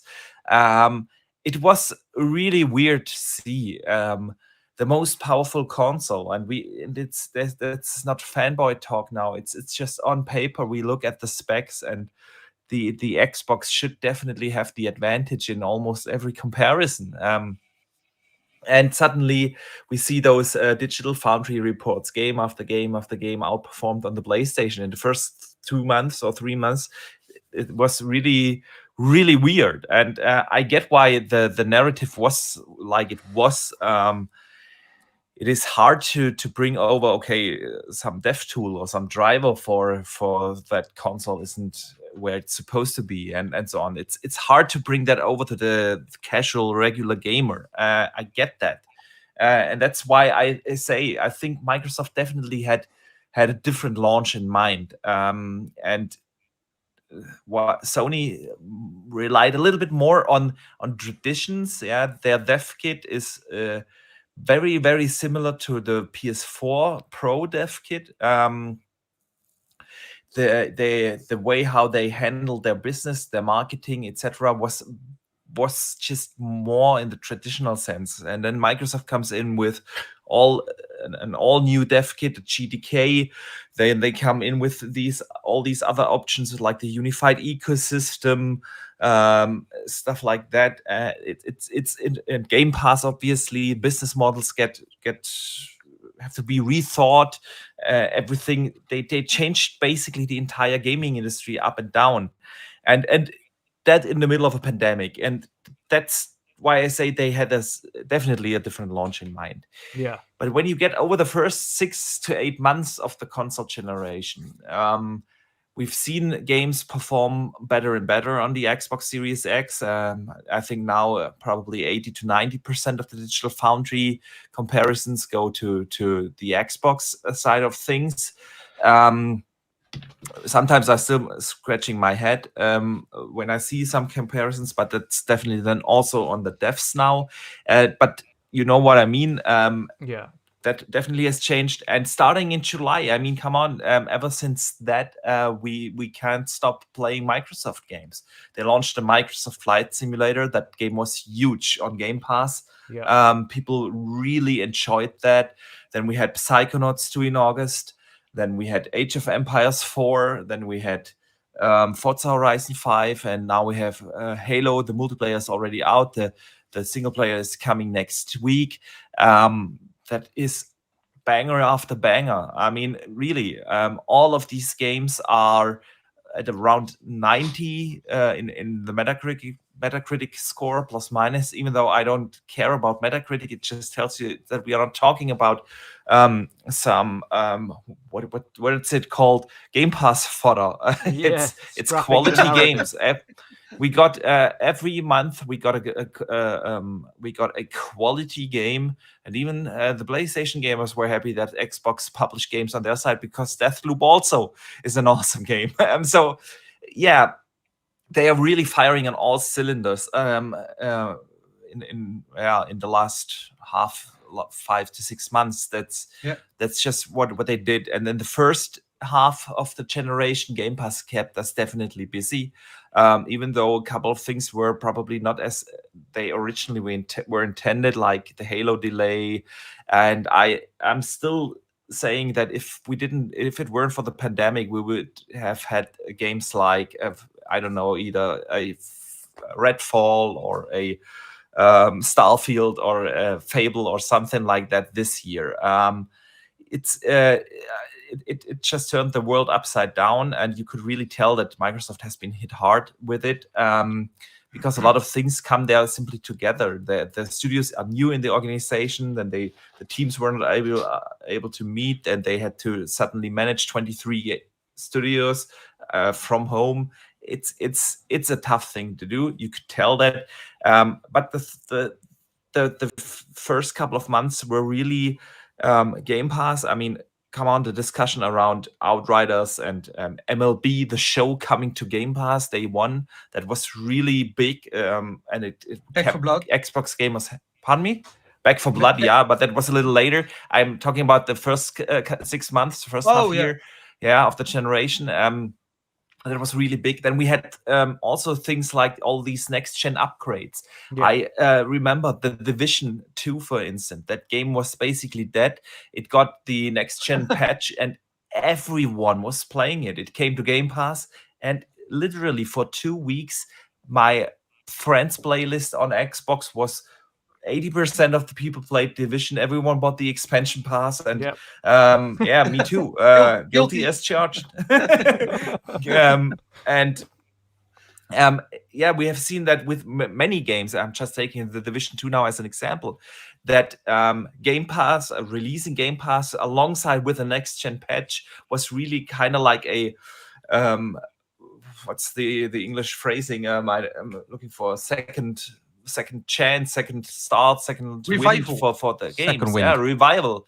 It's really what defined the first half, and over the last couple of months they were simply firing on all cylinders. We have had so many great games every month, one major game release, and that's not going to stop. And we have besides that, Xbox has constantly been in the news. Yeah, they were the only one who had a big E3 showcase. And by the way, they nailed that. That was one of the best That's going to go E3s down in as one of years. the most memorable E3 showcases for a long time. Absolutely. Yeah, they have constantly been in the news. They added features like auto FPS boost. That was huge. Yeah, they added stuff like Dolby Vision. They added stuff like the xCloud on consoles. Constantly we have been getting Xbox news. Now they have the 20th anniversary. That's just what they did. They also did a couple of things that went a little under, but I think are very respectable. They had their first gaming showcase for people with a handicap. Yes. Barely someone talked about it, but come on, doing an extra 90-minute showcase just for people with disabilities. I have the highest respect. No other gaming companies does stuff like that, and that's what I mean. Xbox has been constantly in the news. There's almost every week something to get excited about, to be in an Xbox gamer, to be in the Xbox ecosystem. And so, yeah, when I think about the first year of the console generation, the first couple of months were simply troublesome. You could really tell that they didn't intend to have Digital Foundry point out these differences in the performance. That was never their intention, but things are like they are, and they went through it, and now they have started to release their blockbuster games. Next year is going to be an amazing game for Xbox. Yeah, Stalker 2, Starfield, Redfall, the next Forza. We will probably see games like the new Wolfenstein. We will be getting Deathloop, and so on. There is so much coming next year. And yeah, it's just really an exciting time to be an Xbox gamer. And one last thing before I hand it off to Shomp. I want to also mention their efforts on the indie side of things. I think 2021 really was the year of indie games, and no other console holder embraces indie games like Xbox does. PlayStation did it very well in the beginning of the PS4 generation. We all remember the phrasing the indie station, yeah. But somehow they fell off from that, and they don't show the same support anymore. We have seen a lot of indie developers complaining about the store, about the support, about the access to dev kits, and so on. And Xbox does that really well, and we have seen that. We had some of the best gaming experiences this year were exclusive indie games. We had The Ascent, Xbox exclusive. We had Death's Door, timed exclusive. Yeah, we had Song of Iron. We had so many really awesome Xbox ecosystem exclusive games on the indie side of things that also kept us busy.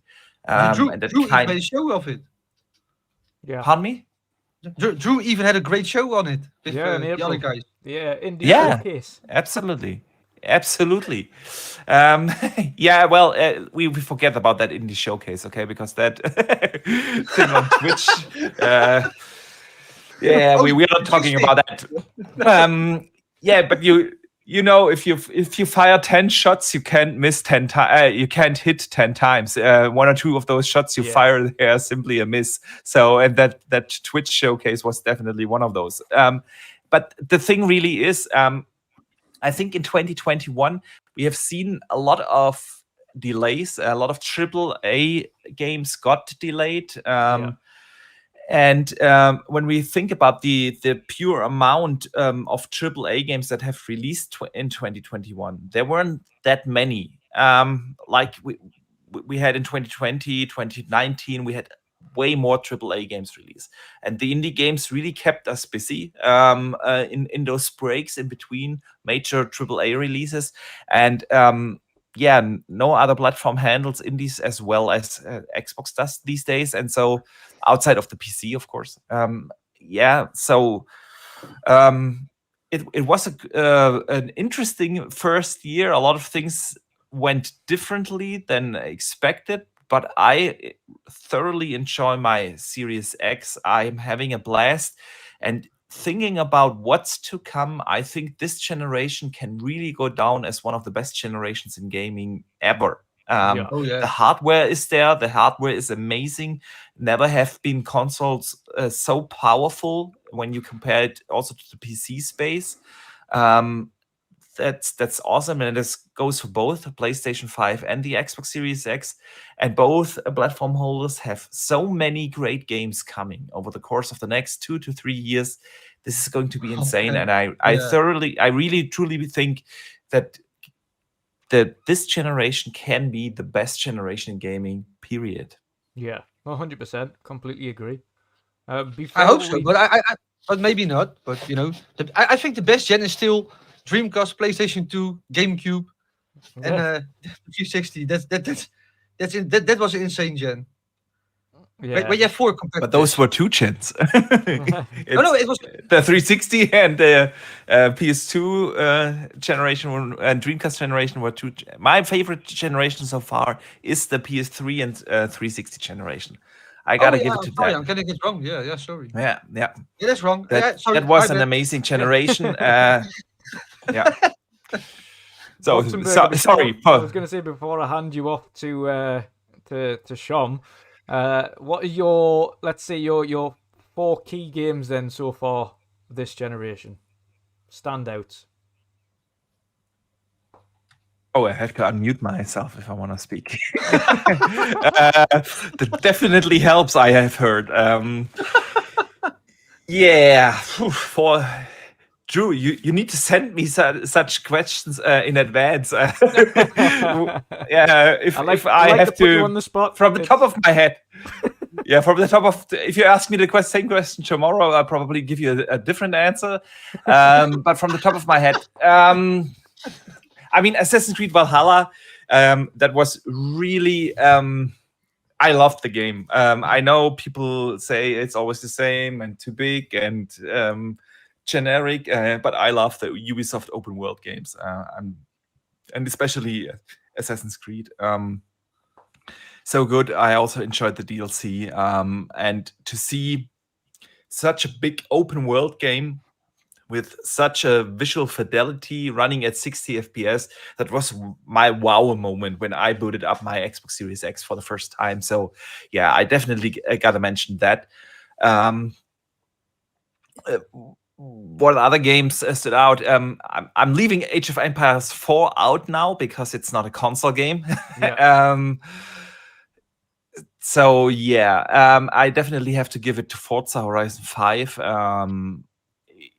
I'm not the biggest sim racer, but I love arcade racers, and I think this is the best one I've played to date. And that is really tough because we had some great races over the years. Project Gotham comes to mind. Yeah, some Need for Speeds in the early days. We had the Forza Horizon series was great. Forza Horizon 3 was my favorite so far from that series. But somehow they nailed it with 5. The gameplay is on point.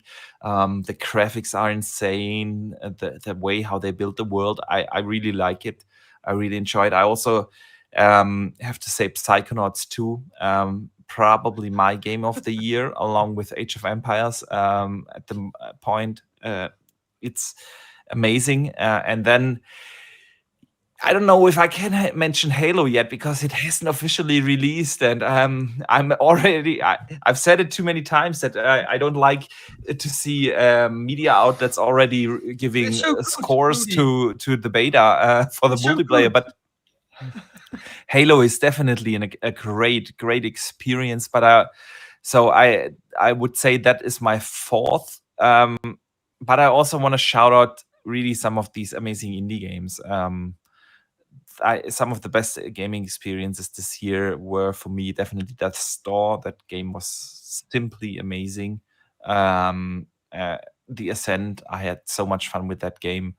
Yeah. And Song of Iron, also a super fun game. Yeah. Awesome. So that would be it for me. Awesome list. Shomberlon, of course you had a few issues originally getting your console because of local delivery services. So the generation didn't start the best for yourself. No, they didn't start the best. I'm just impatient. Oh, I know the story. Yeah. And it's even harder when everybody else has one. Yeah. And you don't. And it's not a case of I'd been able to deal with it. Probably not as well, but I would have been able to deal with it in some form if I didn't get one. If I was one of these people that was still waiting, weeks later or months later, or even now, some people are still struggling. I would have been griping and moaning and probably gone out and bought an S until I got an X. But when it's release day and then everybody's going, yeah, mine's turned up, and they're taking pictures and they're all having fun, and you're sat in the corner in a cold, lonely house waiting for yours to turn up. Yeah. It's not as fun. And all of a sudden it feels like, yeah, your One X is probably not very good. So yeah, there was that beginning to it all. I'm trying to think. A year last year. What did I do? Ask for Splinter Cell. I asked for Splinter Cell every Yeah, it's every one year. one year closer to still having no Splinter Cell. I write a letter to Santa every year, and he's just not delivering. I'm kind of beginning to believe that he's not real. I burn it up the chimney, everything. I don't get anything back. I'm really disappointed. And all the kids at school get something, and I never get Splinter Cell. It's unfair. No, but I think when you look at this year, I've enjoyed this year. Yeah, as Boxenberger said, launching without a first party exclusive probably wasn't the best, but I don't think it's all. At the end of the day, it's not the worst thing in the world. And I think they sold all consoles they were able to manufacture. Exactly. So exactly. it really didn't matter. Yeah. We weren't seeing scenes of like the PS4 and the Xbox One where people were charging past the Xbox One to get to the PS4. Exactly. Those scenes weren't here. So I don't put too much stock into it, other than for your console fanboy wars. Same with exclusives, anyway. You know what I mean? They're great to have, and I enjoy them. That's why I have a PS4 Pro at the moment, and I will get a PS5 later down the line. But they're not the be all and end all. A lot of the games I've enjoyed this year. I thought you had a PS4 Pro for the winter. Oh, I do. Yeah, that's to keep me warm as well. That's me heater. And also to make it, if I fancy sounding like I'm at an airport, stood next to an EasyJet to Tenerife.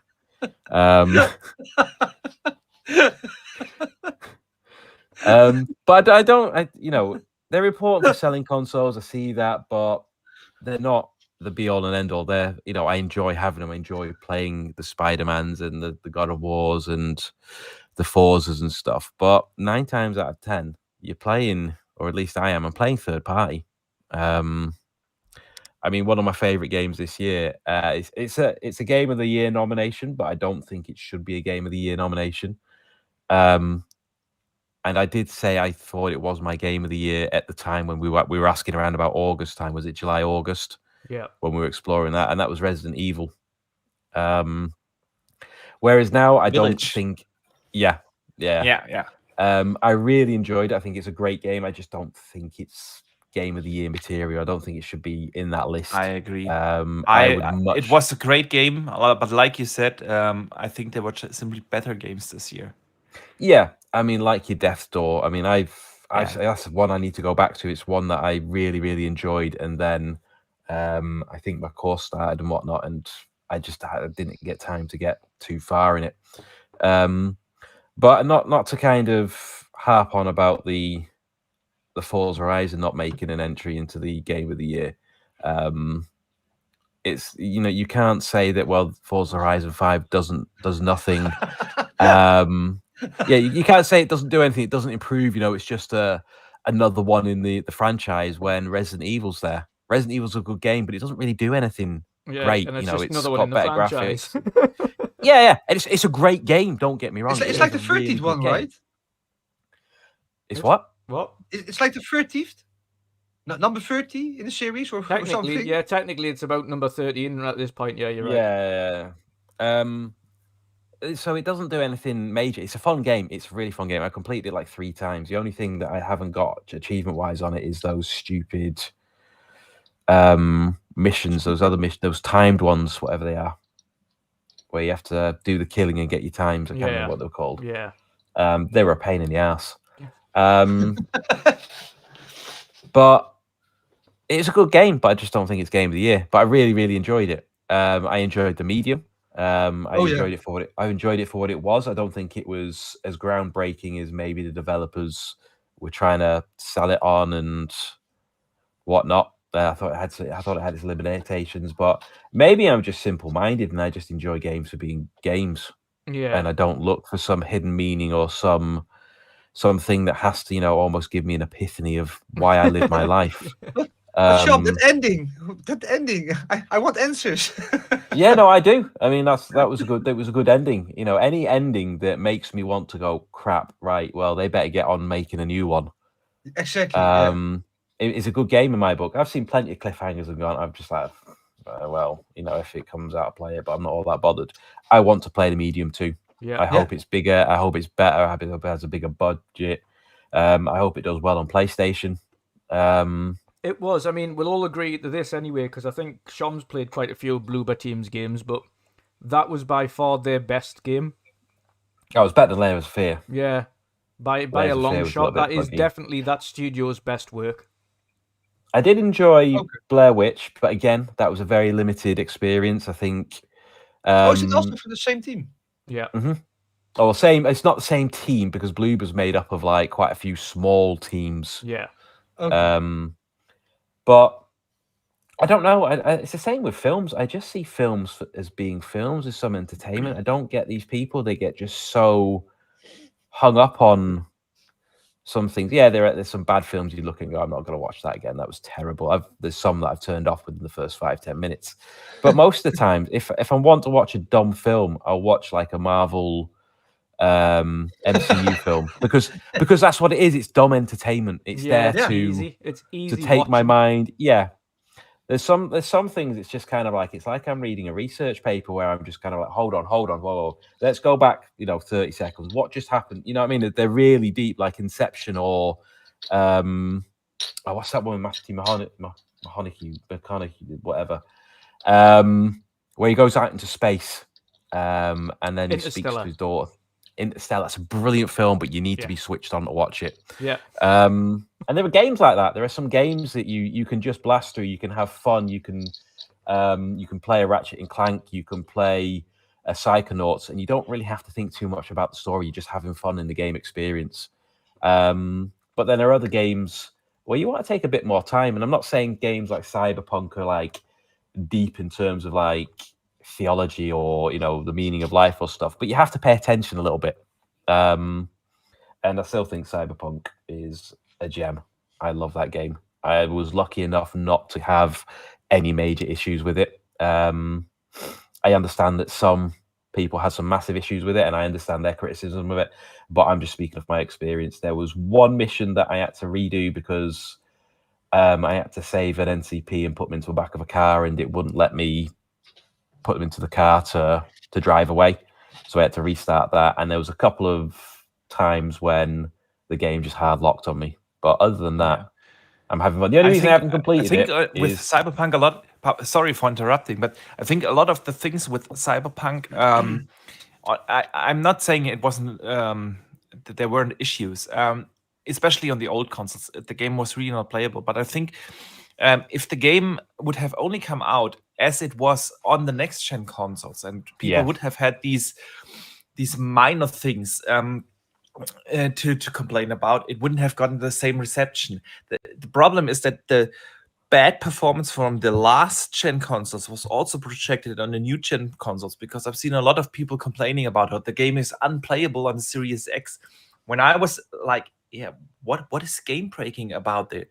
Because show me one big open world game, that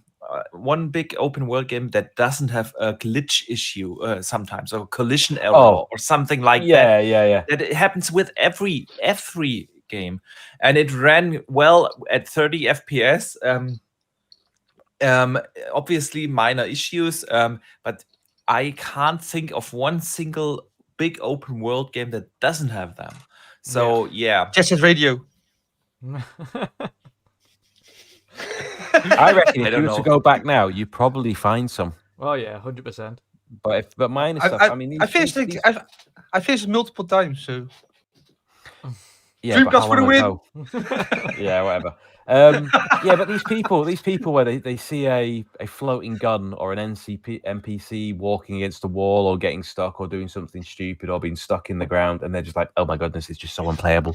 I just got taken out of the experience. I just couldn't play it. My eyes were melting in my face and I could just feel the burning, and it's just like, come on, dude, he's literally a gun floating. I looked at it and went, huh, and carried on. Yep. You know what I mean? It's just these people. They want to be these. It's almost like, you know, your food critics that are hypercritical about everything. Yeah. It's just like, get a life, seriously. Game-breaking bugs are ones that stop you playing the game. You physically cannot play the game. You cannot continue. Your save gets wiped. Your save crashes whenever you load up.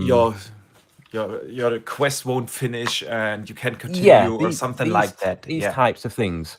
We get Jet Set Ray. Yeah, we get it. Flipping heck. We get him already. The thing is, back in the days, every game was released in a way more polished way because they didn't have a chance to have those day one patches and fix the game afterwards. But then let me rephrase it. Over the course of the last 10 to 15 years, which we all think Skyrim was an amazing game. But do you guys remember in what poor state that game released? How many collision errors it had, how many glitches and crashes it had, and how it ran on the Xbox 360 and PS3. On the PS3, Skyrim ran at times with 5 FPS. Yeah. Really? Yeah. One of the ones I remember the most was Fallout 3, the Pit DLC. And when that first got launched, I think this was just at the beginning of when they could download patches. It loaded up and it didn't have textures. It had all the little the signs and stuff the devs used to allocate that space. There'd be like a red sign that said "well," and that's where the well was going to be. And it was just like, oh my goodness, what have you done? I don't know if they uploaded the wrong thing or what. You couldn't get into the pit because they actually hadn't physically put the doorway there. It's almost like what those things, placeholders. It was almost like a placeholder for everything. So you walked around the area and there was just placeholders for everything about where stuff was going to go, but you couldn't actually interact with anything. Wow. Yeah, I think there are a lot of examples out there where we have to say, and that's what I mean about Cyberpunk. I think, it was definitely probably not really playable on the old consoles, but anyone who complains about PS4, PS5, and Series X, I don't know if that isn't taken a little bit out of proportion. I think the only thing was probably where I also had my complaints. They promised a lot more with the AI, especially the simulation of the police and everything. That was a little bit more promised. But otherwise, the game was fantastic. The story was good. The world was amazingly designed. The CD Projekt Red are masters in world crafting.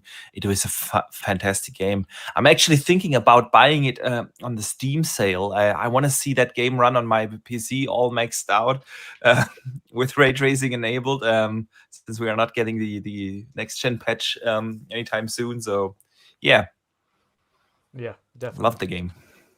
Sean, what was your top 4 games of the generation so far then? I concur with that. She's like, you need to give me time for this. I would say Death's Door. Yeah. Even though I haven't played a lot of it, what I did, I really enjoyed it. Can we get some applause for that man? Fantastic choice. Next, I would probably say, although it wasn't technically a game this year, it came on console this year, but Hades. Yeah. Oh yeah. Hades is a fantastic game. I can't really comment on Forza or Halo just because I haven't played enough of it. I just not had time. I've enjoyed what I did with Forza, but I want to play with friends before, because at the moment I'm just driving around trying to get those silly billboards everywhere and do the jumps and stuff. And it's like, it's fun, but it's not taken me like everybody else. But I think that's because I've not been playing with other people. I've just been hopping on for a bit, doing a bit of driving, and then getting off again because I've had other stuff to do. Yeah. So that's been a good game for me. Same again. This year has just not been a good one for gaming. I've wanted to get into Biomutant again. I've not had time. No, same. Yeah. I'm going just purely off Ains's recommendation for Biomutant. Again, I've played about 2-3 hours of that and really enjoyed what I did, but when sometimes I'm a little bit worried because sometimes you take a big gap from something and you're like, crap, where was I? and Yeah, I just can't do kind of that. jump into a big world. Once I'm and it's out of a game, overwhelming. I'm out. I can't go back to games. That's Yeah. literally impossible for me. I always forget the controls, the mechanics, everything. I'm not doing that. Either I play a game from start to finish, or when I'm out, I'm out. Yeah, a game again. If we want to talk about being robbed from Game Awards, one of the biggest grievances that I have, and again, it's probably when it was released because people just forget about it, is Hitman 3. Yeah. Because it was released in January. And you know for a fact that people won't forget about certain games coming out this January, February, from a certain side. Yeah. But they conveniently forget that things like Hitman, which was a fantastic game. I still need to play that. Especially when you take into account that if you own these certain versions of the old games, you can play all of the games in the new engine. Which I just think is amazing. Just the fact that you can do that. It's a little bit annoying. I think you need the gold version of every game. But then again, they make the money. But yeah, just that engine, that game, it's just mind blowing. There's a couple of times when I just turned off everything, the HUD and everything, just to walk around uninterrupted, just looking at the scenery in Dubai, in Chongqing in China, just that rainy scene. It was brilliant. It was really, really good. So yeah, I think again, even that for a moment, the only reason I've remembered it was because I'm just flicking through my games now to remember what actually I played this year. Yeah. And I just saw that, and I was just like, yeah, that's definitely, that's got to be one up there. I'm just trying to think what else came out this year. Final Fantasy VII remake? That's next that year. came out last year. That's next Was year. that last year? You said the Medium. When was Metro Exodus? Was that this year? Or was that last year? That was last year, wasn't it? That was last year, and then we got the update. 2019. That was 2019. Was that 2019? Oh my That was goodness, last year. years gone. But some of these games That was felt like they came out this year because again they got the next gen patch, and then suddenly everyone played it and everyone thought it is a new game. Yeah, a game again that I'm kicking myself that I didn't get further into, and when I get my new phone, I might try and jump into on cloud if my internet lets me. Is Octopath Traveler. I don't know when that came out, but I'm getting it came on Game Pass this year, and it is my most played game this year. I have like 80 hours into it. Yeah. You finished For some reason, my internet Wi-Fi in my house is just not very game thing in the cloud just doesn't like it. Like I can stream no problem wherever. The only place that black patch is downstairs, but in my bedroom, I can stream anything with no problem from my laptop. But for some reason, I always get that jaggy little lag where you get the little network signal in the top. And even trying to play Octopath Traveler is frustrating because you just get, it kind of like pixelates. Yeah. It's almost moves down the screen. And that really frustrated me. I don't know whether it was my phone because I've got a Samsung S10, which is a little bit old now. I've got a Samsung S21 Plus Ultra coming soon. You have to make sure that you are in the 5 gigahertz Wi-Fi. Yeah, I've got that. I've done that already. So I don't know what's the deal with that. Hopefully it might just be maybe the phone, and when I get my new one, because I've got that Razer. Is it Kishi? Yes, Kishi. Yeah. I've got that. So yeah, I was really looking forward to just because that's a game that you can play. I played a lot of Octopath Traveler via cloud as well, also on my S10, and but the game is so good. By the way, yeah, but it is a good mobile game. It's one that it works really well. It's because it's turn-based. Yeah. It was just doing my head in with the graphics kind of glitching along every so often. So. Yeah, that's not, and also what I love about that game, and I'm really looking forward to next year when those there's 2 games coming out from the same company, and they don't ask me to say how they are, but Chronicles and the Eden Rising. Yeah, that's them. Yeah. I grew up on, and I've always heard people Suikoden, I think it's called. Suikoden, yeah. I grew up on the first and second ones of them. And I love them. To know that's from the same developers or the same people, because it's different devs, I think. It's like the Metro thing, where some people split from Stalker and made their own thing. Yeah, it's the same. Yeah. I love that whole thing. My little brother, he's like a fiend on those games. I think he's completed every single one on perfection. So that means that he's got every single stars. He's got all the characters. Some of them you need to do certain quest lines to even know they exist. Yeah.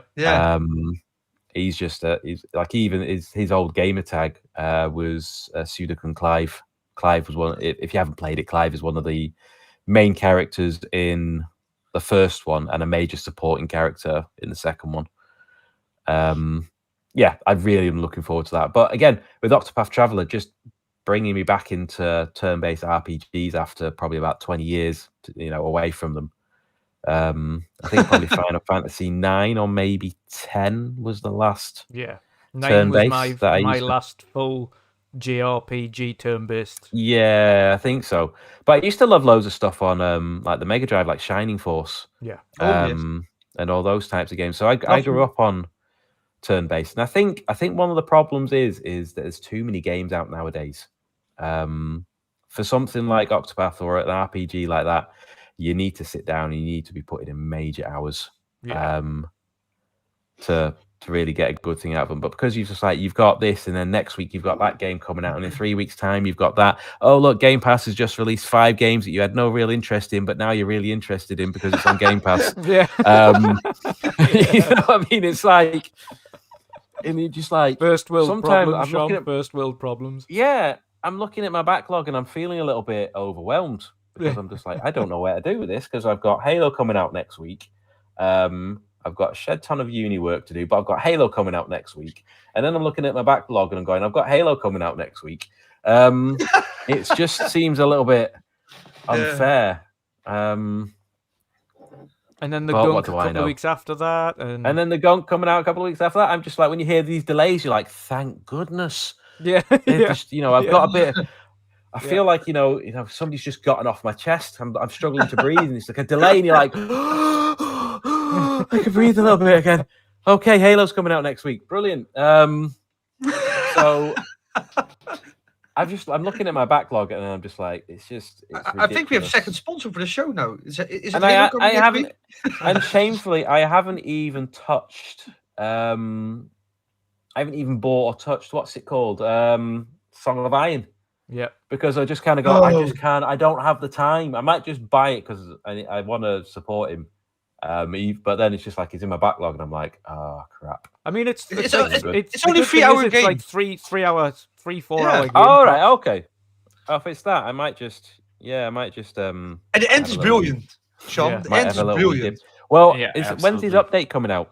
When's his?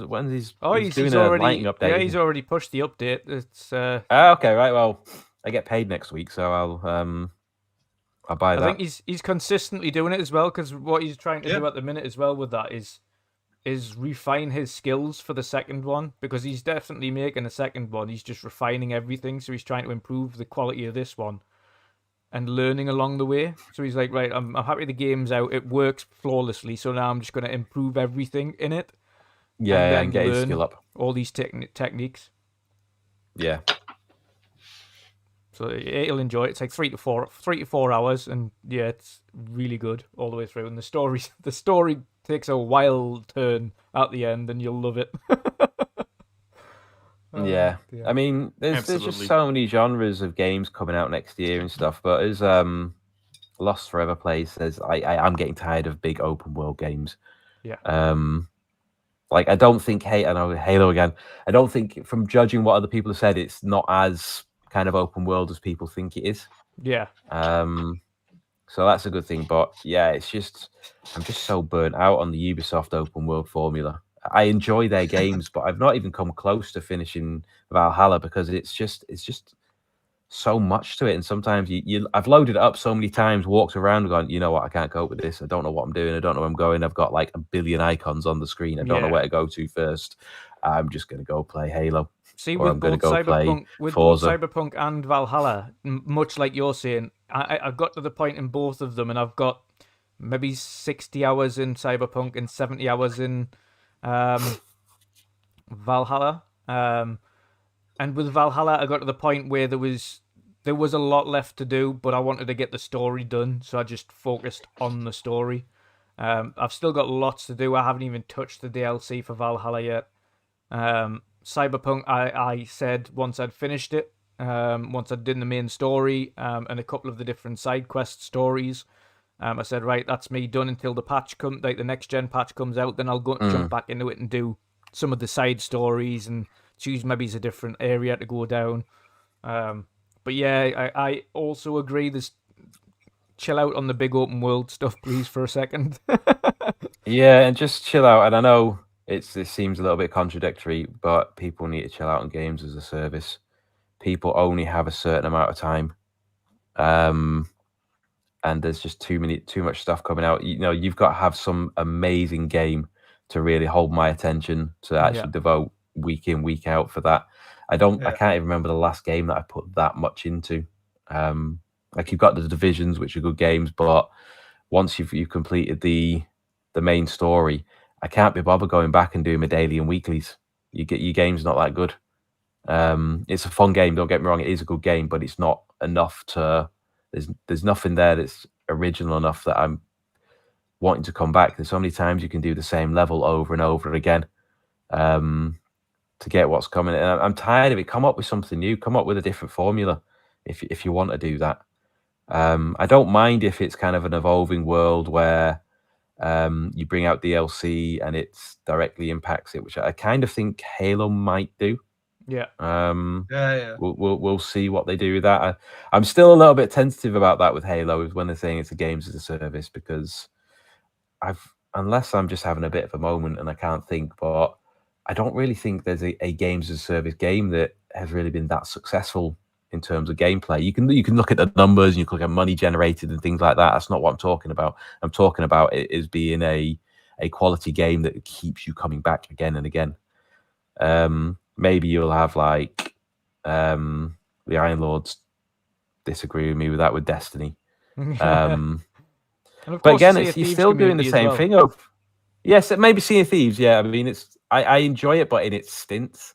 Yeah. But I just don't enjoy doing the same mission over and over again with maybe slight variants. You know, you might get these enemies a lot in it, or that enemies, or I'd rather just have a game where there's a definitive finish, and then maybe you can have a wander around if you want to, or they just bring out DLC and it's within that world that they've already done. Yeah. So yeah, it's Fancy just Star Online. Yeah, maybe. That's something that's never really taken me. I can't get into MMOs again. Yeah, but My wife tried to get me into WoW, and I played an hour and said I can't do this, and she was Speaking like, of which, "Why?" there was a rumor that WoW When it comes to console. is potentially Right. coming to console. Yeah, I heard that, and I'm not touching it with a barge pole. No, me neither. Not going down that route. It could be the best. It could be the best MMO in the world. I'd rather than bring something like Star Wars over. I'd rather that come if you're going to do an MMO. But I don't have time. Yeah. I just do not have time. Having an MMO, I'd they rather have the Final they Fantasy suck MMO. your soul. They suck your soul so much. And I've got too many other games that there's me bitching about my backlog. I can't go into doing MMO after bitching about my backlog. Yeah. Because that backlog, you know what I mean? I might as well just give up buying games, or I might as well unsubscribe to Gamepass and just have, just unsubscribe to anything, because free to play games will be free to play online. So I might as well just do that and play an MMO. Yeah. Because that's how much they absorb. I think Jez said he had like almost a year's worth of constant game to play in WoW. Yeah. Wow. Yeah, That's he played a phenomenal. lot. He played a lot. I was going to say, Drew, we want to hear your thoughts about the first year. exactly. We haven't heard that yet. Yes. So, obviously, I think we're all on the same track, and we've all spoken about it already in terms of the slow start. I didn't mind it so much as a whole. I can understand from a perspective of someone who's only buying a console for exclusives. That then becomes an issue, and I can see it from an industry perspective as to why it was an issue. But I had so much fun and so many hours in both Valhalla and Cyberpunk at the start that it was never an issue for me. And then I was really looking forward to the medium. That come out, played all the way through that, loved it. And then it just kept on coming. And then, of course, then we had the additions from Gamepass, of course, with Outriders. And, of course, there was issues with that at launch, specifically with the networking issues. But the game itself was fun. Really enjoyed it, playing with friends. We absolutely smashed it. Played all the way through, got to the end game content, played that a little bit, and then more games came out on Game Pass. So the brunt of it, of the issues from the start, games wise, didn't really hit me because I was looking forward to the big third party games. So the first party admissions didn't really bother us in the slightest. The issues we had though, and we still have now, and they've mentioned they're still working on it, but I think they want to do a proper revamp of it, is the DVR for the console is completely hit or miss. Sometimes we can record, and Archie will know this, sometimes we can record and it's great, other times you'll record and it's really dark. Other times you'll record and there's like barely any colour on it, even if you've got it in SD, and you're like, what is going on? And then it's fine again the next day. I had a lot of issues where sometimes it would record and other times it wouldn't bother recording at all. You could press it, it would say it was recording, I'd go onto it and it wasn't recording. So, and then it just wouldn't, no matter what I did, it wouldn't start recording anything. So then I'd have to try other methods of getting game clips. So game DVR has been my only severe pain point of the console of this generation so far. I agree. Which is a great pain point Also, to have. basic functionality they're missing. Yeah, well, why can we only clip 30 seconds? Yeah. Why can't we set the bitrate higher? I mean, come on, they are sometimes recording it at 25 kilobit, ridiculous low. So yeah, base functionalities are really missing. The editing on console is a pain in the ass if you want to do that. Yeah. And that's what I say about it as well. I think they don't just want to fix the basic issues; they want to have a full DVR suite to bring out along with the fix, and it needs it. So if it means it needs a little bit of time to get it not only right but perfect, then so be it. 1 year? It'll be this year. I think it'll probably be the second quarter by the time they get that thing rolling out. Maybe it's a little bit further on, but I think they want to get it right. And of course, they teamed up with a studio in order to bring DVRs type of stuff. I know they're working with a company to get that clip creation, etc. So I think they definitely have something going on there to bring something worthwhile to those who want to create. Because, of course, we used to be able to create our clips on the DVR thing and upload them directly to YouTube, and that's not really an issue now. We can't do that. And if it is, it's a mess. So, it's pointless.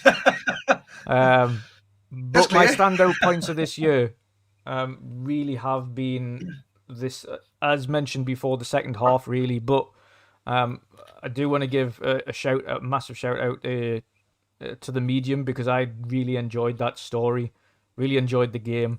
That is one of my standout games of the year, the medium, for definite. I can't wait to see the second, whatever happens on the second one, and I really hope to make a second one. Really, really enjoyed that game. I just enjoyed the story. I enjoyed the setting. The sound was brilliant. The boss was at least the voice and the creepiness of the main boss that stalks you most of the way through the game it was really great by Troy Baker. But yeah, it was just a really good game, really enjoyable. A lot of people overlooked it, kind of obviously got caught up in that beginning of the generation controversy about how many pixels, etc. was running it and its performance and whatnot. But we don't get caught up in that because we're too busy actually playing the game. So that was amazing. I really enjoyed that game. But again, then we've had Flight Sim on console, which is just outstanding. The fact that they've still got that running on a console in the first place is a massive achievement. And running as well as it has and is. And of course, consistent updates. Now we've got the Game of the Year edition, which adds even more to every version, regardless of what level you've purchased or having Game Pass. You've got extra content. Of course, at the beginning of next year, when Top Gun releases, you've got the free Top Gun DLC. Right now, you've got the Reno Air Races, which have released. You've got extra, all this fancy stuff that's been dropped into it. So that game's expanding. Of course, we've had Sea of Thieves, which had the Pirate's Life DLC, which was insane. Such a big announcement at E3, which was awesome. Psychonauts 2 is my game of the year, even above Forza Horizon, and I've definitely put more time into Forza Horizon, but of course, naturally, it's a different kind of game. But I've played Psychonauts 2 pretty much to full completion. I'm just doing some of the collectible things now. So I'm just doing that in between games, but love that story. Love the characters. There's certain parts where I want to just go back and experience them again. If you've played, and I hope you have played Psychonauts 2, but the first time you bring the band back together and you go on stage with and she comes on stage. Yeah. And she comes on stage and kind of freaks them all out for the first time, and all of that's just such an experience, and I truly love that game. Forza Horizon, unbelievable. Like I say, 6 days in the game so far. That pretty much speaks volumes. Again, much like Archie, I'm not going to put Halo Infinite into it yet. Yes, we're playing the multiplayer, but I'll speak on it more when we've played the campaign. I'm hearing great things. The multiplayer is awesome. The gameplay is amazing. It looks great. It plays great. It is by far the best multiplayer Halo that they've ever had, which is a testament to their work. But I really want that story to hit the right strides, and by the sounds of things, from everything I'm hearing, it does, and it's a really good campaign. But I'm not including it because I haven't played that yet. Of course, multiplayer is amazing. Hats off. So that's a nice runner-up so far. But my biggest games, I have to say, is the medium. Psychonauts 2, which is top.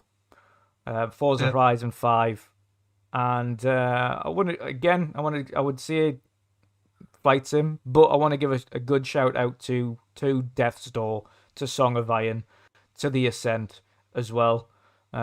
These indie games have really been massively top draw this year. They put in some really good work and kept us really entertained when there was a lull in first party or AAA games, and they've really pushed the boat out as well. But yeah, absolutely awesome. There's been some really good ones in the chat as well, actually. If I go back, because obviously we've had a little bit of up there. Perrin of course, Emil. Psychonauts 2 amazed me. Stuffed Sean, Forza for his key ones: Forza, Halo multiplayer, Psychonauts 2, and Wild at Heart. Obviously it was a port, but he said he still loved that. Outbreak podcast, 12 minutes, Forza, Halo Infinite, Paul AFC, Halo multiplayer, Forza Horizon 5, Psychonauts, and Scarlet Nexus and Outriders. A shout out to Scarlet Nexus. I've played that to completion as well. Yeah. Loved that game. Absolutely loved that game. A couple of little bits dragged near the end, and I think everybody who's played it knows what part I'm talking about. But brilliant game. And again, Outbreak as well. I love Outriders. Yeah, shout out to that. Without the online issues, really good game. Again, a lot of shout outs to Psychonauts 2, to be honest. And rightfully so. Massive game. And Biomutant, I see. Yeah, Biomutant as well. I think that was off the tail end of Sean mentioning it. Everyone saying, "Yep, Biomutant." Yeah. Sorry. Psychonauts is another one. I made the casino mission. That's how far I got in it, which is very far. Yeah. You need to continue. Over Sean, the I know. that game is brilliant. Over the holidays, when you've got a little bit more time, and Yeah. you get into that, you'd love that. Such a good game. Such a good story as well. but it's an easy one to jump into. Like, you can't get too lost from the main story. It's pretty easy to pick up. But it's really well done. Really well done. We are going to jump into the final and smaller topic, and that is our impressions of Halo Infinite multiplayer so far. Sham, I know you've played a little bit of it. Archie, Vin, myself, we've played a lot more of it than Sham managed to, but of course Sham will still have quite a few thoughts on the limited time he has managed to play.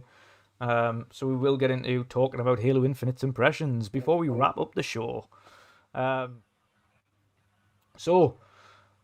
For Halo Infinite specifically, of course, gameplay, phenomenal.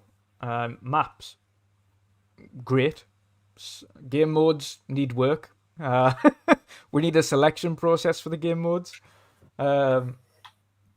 But I'm having a lot of fun with the multiplayer. Specifically, the fact that it's obviously there's a lot of great people online to play with. It has a really good community already.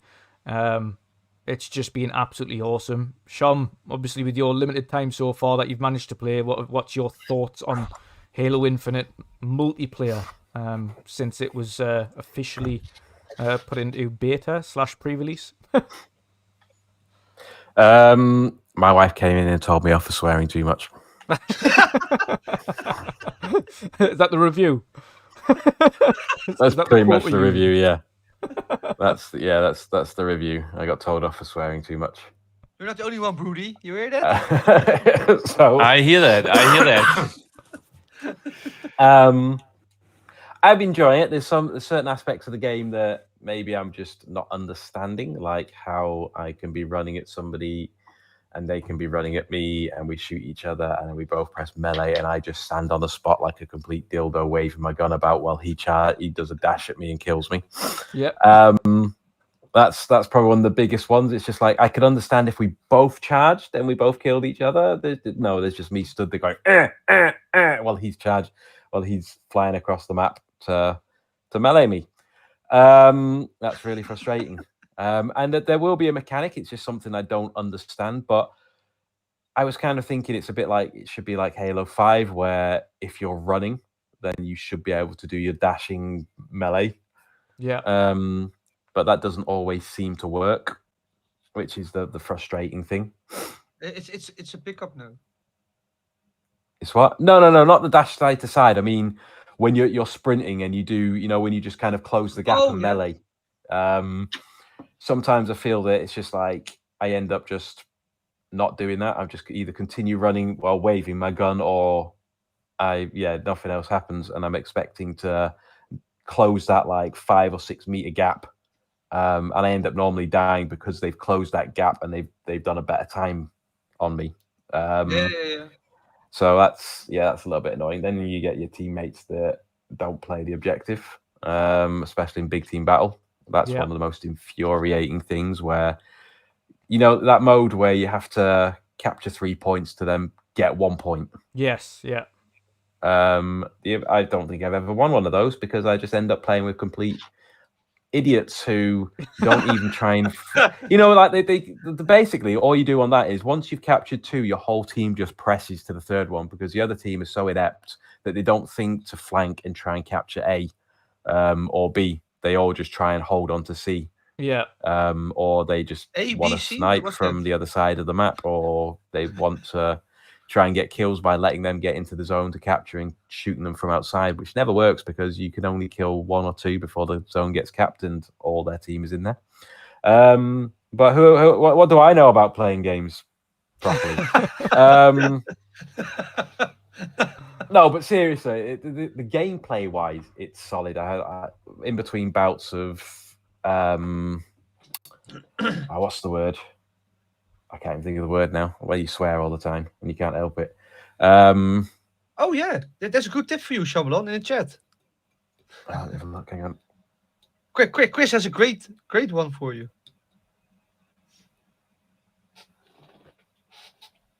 Where are we? Where am I looking? Chris, 1 hour, 1 decision. He knows a great podcast. Oh yeah. He refers to his own one, I think. Yep. So you play 1 hour, decide. I think last time we did one as a podcast, I kind of probably ended any chance of monetization on it because just by swearing. Oh, we should watch out now, right? We have a sponsor. So maybe... one thing I did do on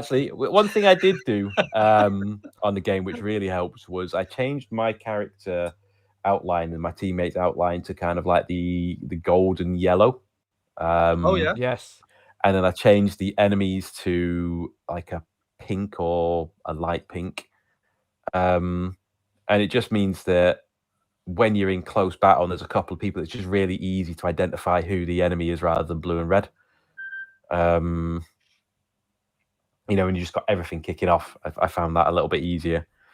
But the gameplay's solid. I think the gunplay is tight. There's some weapons I haven't quite figured out how to utilize to the best ability. I think the Needler is pretty crap. I think they seem to have nerfed that. You see, I find the Needler's crap until somebody else has it, and then it kills you in like... Yeah. Well, that's Halo in general with me.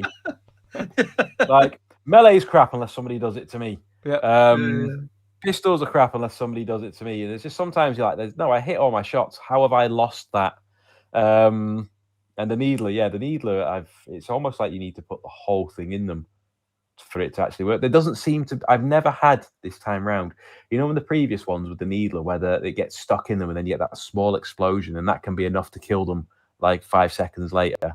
I've never seen that happen in this one. It's almost like it's just aesthetic that the needles are stuck in there and then do that little explosion. I've never seen anybody die after the fact. Yeah. Which I find a little bit disappointing. But the Needler, I'm not a big fan of the Needler. I do like the one. What's it called now? It's the one that always has a bounce before hitting somebody. Oh, I know what one you're talking about, and I keep forgetting the name of it. Cinder Shot. Yeah, is it the Cinder Shot? Yeah. You can either hit them squarely and that will hurt them, but if you don't, it has to bounce before it almost activates, before it comes live. Yeah. Is it Heatwave? Heatwave, I think. Oh, I don't know. Heatwave does it as well, but Cinder Shot's the bouncy one. Oh, not the one that's yeah. not the one that's like 4 or 5 of them that you can bounce around corners. It's the one that's just a singular projectile. Yeah, that's a Cinder Shot. Yeah. Oh yeah. I quite enjoyed that. I quite like that because I aiming's guff anyway, so normally it needs a bounce to get to them in the first place. So, but I like bouncing that around walls because it does have a slight homing effect, and there's also, if you ADS with it, it's almost like the rockets. You can make it slightly move left or right. You can track it. So there's a pro tip: if you ADS, you can track. Hydra. The Hydra has that. Yeah. But yeah, there's some good weapons. I'd like to see what they bring out next. I'm just trying to think. Other than I'm not going to go over the negatives of the battle pass and stuff. I think that's been done to death. Yeah. I think everybody has pretty much the same opinions on that. Yeah. A good start, but a lot of work needs doing. And I think I agree with you in terms of the maps. Need a couple more maps, and you need to be able to have playlists. You need to be able to choose if you want to do Slayer or whether you do Objection. And I think that'll get rid of a lot of the annoyances because people are wanting to whap their KD in front of other people's foreheads like it's something special. So they're not doing the objectives. They're just they're sitting out high. I'm not taking the ball in oddball. You take it. No, don't even get started on oddball. I had a game the other night that was very similar. I had a game the other night with Fatal, who I think's probably still listening in the background there, but he was in chat. And we were both trying to play the objective, and these two random people that were in our team were just opposite end of the map. Every time the ball would drop, they'd just run past it. Where are you going? Well, that's it. I'd rather pick up the ball and get 1 or 2 seconds and die. Yeah. Because that 1 or 2 seconds might be the 1 or 2 seconds that you win by. Yeah, exactly. There was a couple of... I was playing some ranked with some friends. And and we were playing oddball, and we were getting smashed to begin with. We were like, flipping heck, this team is on point. We are getting decimated. Yeah. And we ended up winning like 99 to 100 because we suddenly started getting our game together, you know, staying together, guarding the holder of the odd ball. And the only time that they would go down, they drop the odd ball, is if the rest of us were dead and he just needed to kill somebody, or they just leg it. Yeah. And we ended up winning like 2-1 in overall. So yeah, these people that just run past objectives, nothing more infuriating, especially when it's capture things. It's just like, sit here for 5 seconds and help me cap it, because I'll cap it quicker than them just running past, and then you died just before you cap it, and you're just like, we would have had that if you would have waited around. But no, you wanted to try and do your 360 no scope. Yeah. Thanks, Yeah. Yeah. Look at me. Or should I say you wanted to do your battle pass challenge of a 360 no scope off of the back of a ghost? Yeah. To get 10 points XP and the visor for the week. Yeah. For special nameplate. Woohoo. Yeah. For a nice colour. Yeah. To look like I do in this game here, which is like the latest Transformer. Yeah, Optimus Prime. I have the same. Yep. I don't understand what this whole issue with the leak of whatever weapon you've got there. That's the one I like. Well, you like this? Oh one? no, it's not. That's the multiple. I do like that one, but that's not the one I was thinking of actually. Oh, that's a charging one. Yeah, that's the one. Yeah, that's the one that does a couple of spats. This whole kind of it costs £1,000 to buy everything. It's just like, who's buying everything? Yeah, you can only wear one thing. You're not gonna buy the whole cosmetic shop. I mean, that's ridiculous. No one does that. I get the thing with like the colors that they need to make. If you buy a color or you unlock a color, you need to be able to unlock it across the board. Yeah, not just on one bit of armor. Yeah, that's kind of like you're taking the mick there a little bit. But I bought the space station skin, the gold and black one. I really like that, and I bought that, and I'm happy with that. I'll be using that most of the time. I did it the same. I did it with like Apex. It's just like I buy a skin or I'll unlock a skin, and it's just like, no, that's my skin now. Apex is a bit different because you got different characters and you got different skins and whatnot. But I don't need to buy any more skins for at least now, because I've got so many. I've got this one, and it's just like, what's the point in changing it? I'm too lazy. You want a free tip, Sean? You have Amazon Prime. Yeah. You get a skin every month for Apex. With Prime Gaming. Oh yeah, no, they're rubbish. They do my head in. Let's not get onto Apex because we'll be here for another hour when it comes to the horrible, stingy things of Apex. It's one of the reasons I stopped playing it.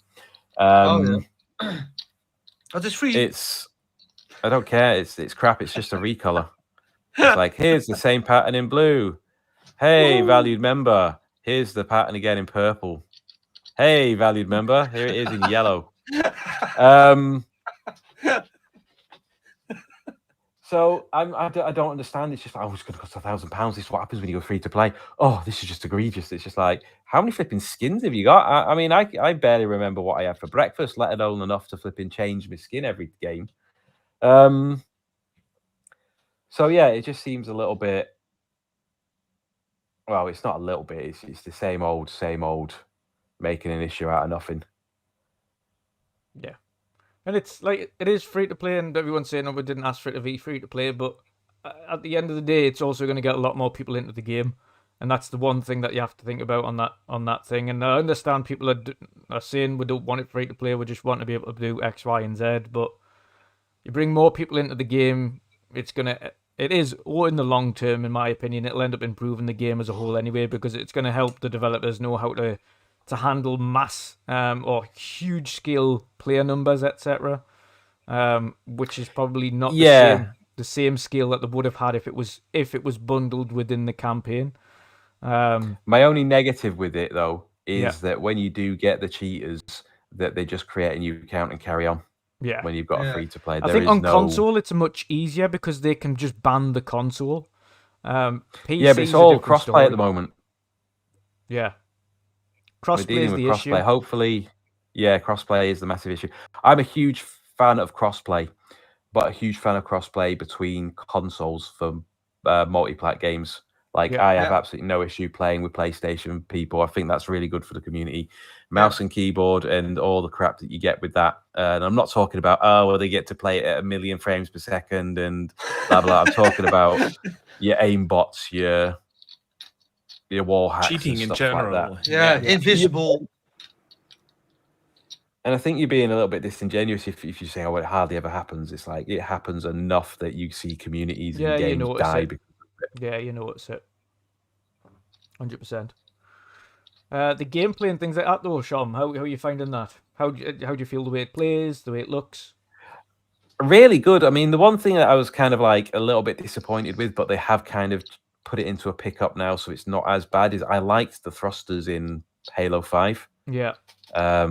Maybe they needed a bit of a bigger cooldown because there's just some people that just thrusted all the time and you could never hit them, and maybe that's just part of some of the skill gaps. But I like that you do have that thruster thing. There's a couple of little cheeky things I did with them in some of the gameplay. I've got some clips that I actually need to I say edit, but you can't because the editing's crap on the thing. But yeah, there's a couple of funky moves I did to get kills with those. I like the grapple hook. I think what they've added into it plays well within the game. You don't kind of go, oh well, I've got a grapple hook. Why am I've never used that. It's just, oh, I just want my Halo combat evolved from the first one. I want exactly the same. Anything else than 343 have just destroyed Halo. I think they've introduced stuff really, really well. I'm not a big fan of that shield, actually. I think that probably needs to be a bit better. It only needs like one bullet to make one of those squares disappear. They seem to disappear pretty quick. But yeah, the new tactical element they brought into it. You think you're safe, but somebody's got a zip or a thingy to fly up to you. The grapple hook. The grapple hook, yeah. You know what I mean? It's just like there's a couple of times I've been caught out when I'm like, I'm pretty safe up here. You can't get up to me, and then somebody's smacked me from behind. It's just like, they got a grapple hook, crap. And then that makes me makes me kind of go, right, well, I need to learn from that. I need to, hold my lines better, hold my angles, and not just keep my back to a door. If I'm going to shoot, then cover that door because they'll probably try and get up that way or whatnot. Yeah. So yeah, I think as a whole, it plays really, really well. It certainly plays better than Battlefield. I can't say anything about COD because I just haven't played it myself. I've heard what people have said, but I'm not going to comment on something I've not played. I'm not that type of person. But Battlefield, I enjoyed Battlefield. I didn't enjoy the new map type stuff. I enjoyed going back into the other stuff and playing Bad Company on the new engine. I really enjoyed that. It brought back some really good memories. But it still ran pretty crap. I had frame drops, freezes. There was one time that I got knocked down and then I couldn't get picked up, and I couldn't respawn either. So luckily it was at the end of the game, so I just had to sit there for 30 seconds while we capped the last base. But I couldn't do anything. My teammates couldn't pick me up. They were there trying to paddle me and nothing was happening, and they end up giving up because they died. So yeah, there's loads of issues with Battlefield. This doesn't really. Does anybody else have any major issues with this game? Nope. That it's kind of like there's been a couple of hard locks I've had. On PC, but apparently that's all. And I've heard from a few people it's all to do with Game Bar on PC. Right. But if Game Bar is on PC, it will crash the game quite frequently. It's happened to me probably 3-4 times in a night. It will just completely crash the game. But apparently that's to do with Game Part and not to do with the game itself. So, okay. If you disable Game Bar, there's no crashing. I've yet to test it, but apparently that is a fix. So it's unfortunate, but that just means I've got to use the NVIDIA built-in thing on the PC. On the Xbox, however, yeah. I've had no issues. Only thing that we do notice is, and I've seen this posted elsewhere as a more of an explanation as to why it happens. But and we get it all the time, everyone's experienced it, when you're shooting somebody and their shields don't seem to be dropping down, but yours Oh do, yeah, like, I've had that a couple immediately.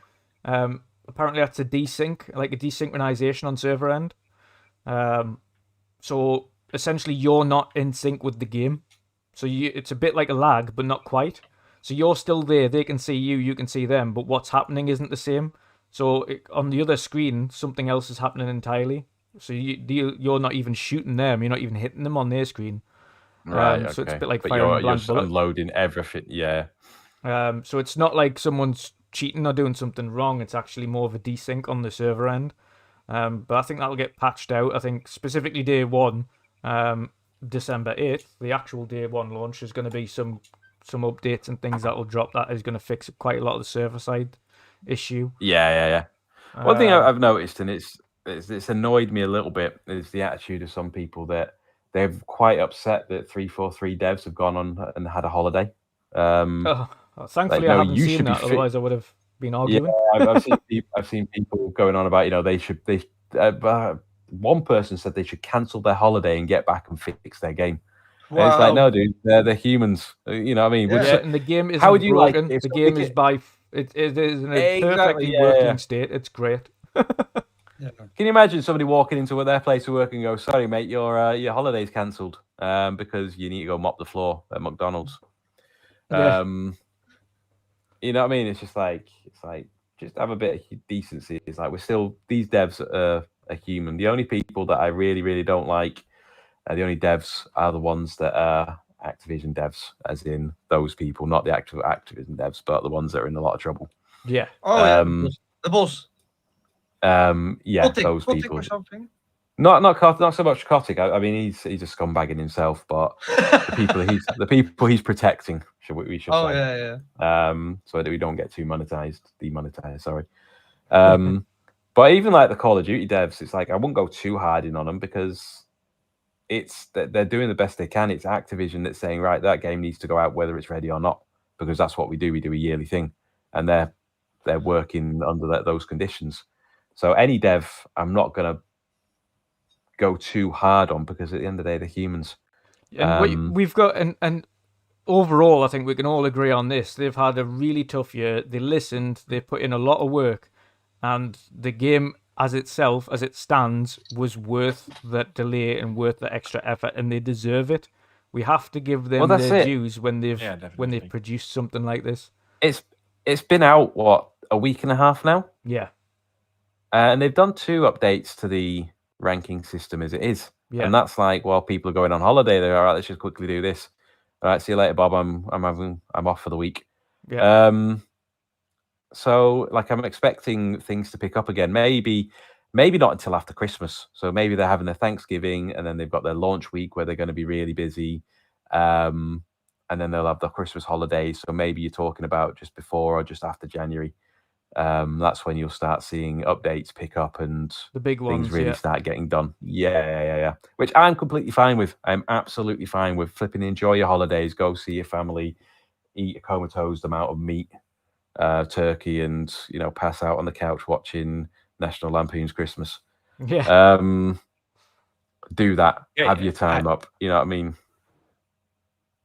100%. Yeah. So sorry, I need to jump in at some point. Yeah, go but for it. I have to go. Then that's why I wanted to say just thank you guys for having a great evening. It's always a pleasure to discuss gaming with you guys, and especially with the chat.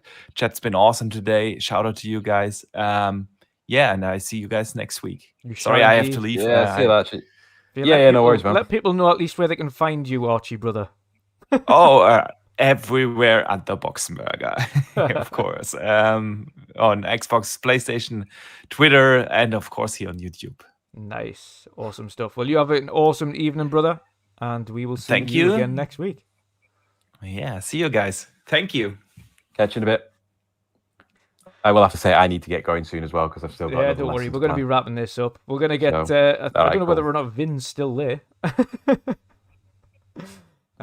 He's probably caressing skies of Arcadia. Yeah, he's doing something like that. No, I think I've covered my points. I love the game. We know the issues with. I've released a video on this, of course, on the channel already.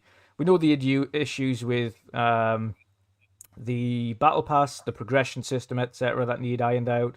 The 2 updates they've done so far have been great. There's going to be more going forward. The cosmetics, I think, do need an overhaul. Obviously, in previous ones, you could choose kind of mix and match different colors and things like that. And I think people just want some of the basic stuff back, and not just kind of hindered or locked behind stuff. I have to agree with them on that point. I think let people just have the basic colors and then sell the extravagant cosmetics separately, like with fancy colors and patterns and things like that. Yeah, go ahead, sell them, but just let people have the basic color mix and matches like they used to. Like the red and blue, like I say, just basically being able to red and blue at things and all of that. But yeah, other than that, the game solid. What it has done is made me more hyped for playing the single player. Oh yeah, definitely. Just how well it plays, how well it looks, how well it sounds. Overall, it's absolutely awesome job. Awesome job by the team. They've well deserved their break. After a very tough year, they've took a lot of flack from the community and the wider public for the way that the game was originally shown off. They definitely deserve their praise now and their rest.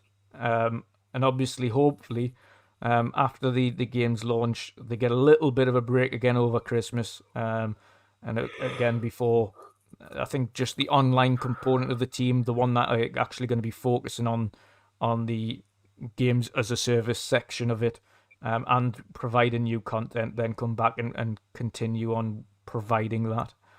But yeah, absolutely awesome start. I am so looking forward to next week for the launch of it. I think we're going to be putting, because I don't want to hinder any of our crew from playing the game when it launches on Wednesday evening, because of course the game launches at 6 p.m. on Wednesday. I think it's the 8th, if I'm not wrong. Let's have a check. Is the 8th the Wednesday? Yes, it is next Wednesday, so I'm not going to hinder my team and my panel by forcing them to come on a podcast when Halo Infinite campaign's released like an hour before we start. So I'm going to push the podcast to next Thursday as opposed to Wednesday. So at least everyone can play the campaign when it releases. Of course, Thursday we also have the Game Awards next week with Jeff Keighley. That is a late one. Yeah, but that's stupid. Yeah, I was going to say that's going to be stupid in the morning, isn't it? Midnight. Hopefully it's not uber long. It probably will be. We can see Hellblade, right? Yeah. So instead of keeping all of you guys away from playing Halo, because I know it's asking too much to come here and watching a podcast when the biggest game of the year is coming out on that day. I'm not going to do it, and I'm not going to be that person that expects that. You mean our you're not confident our podcast can go head to head with Halo? I am not confident. What kind of leader are you? I am not confident that our team can go head to head with Halo. Unfortunately, but we can. But one thing we learned: we can go head to head with Xbox Ultimate now. Yeah. We have some great members in the community to support us. Oh yeah, I just think we should. I think we should open up a StreamYard and just tell Erwin it's on, and then just leave him to it. Just get Erwin in there by himself. Let's fuck him up. Let's fuck him up. Yeah. So it'll be Thursday next week, but back to Wednesday the week after. We'll obviously have an end of year show as well. I don't want to be doing podcasts on Christmas week or whatever it is. Obviously, let everybody have a chill out. We will probably be doing some kind of streaming over the break, as well as obviously do our final end of year podcast. It's going to be a little bit different. Last time we didn't do a podcast. We did like clips and things. I think we're going to do a mix. So we'll be doing a podcast, but put a few of our favorite clips in there from throughout the year. And of course, say thank you to this awesome community for the massive strides we've taken this year as well as a group. But yes, to round it up, Vin, if you let people know, brother, where they can find you and what you're going to be up to over the next few days. You can find me basically everywhere as Hertog Vin X, Twitter, Instagram, Xbox, PlayStation, the midweek community. especially on Xbox, probably because I'm spending a lot of time on Halo. Yeah. Loads of times. So I'll be playing Halo. I'm gonna be finishing Sonic Colors Ultimate as well, I hope. Yeah. And I'm pretty far in The Last of Us 2, which I'm streaming on Twitch. I hope I can finish it somewhere next week, I hope. Yeah. I thought I finished it after the fight with Ellie, but then it continued with a baby. So I'm trying to finish that as well, and yeah, I hope before December 8th, because then the campaign from Halo comes out as well.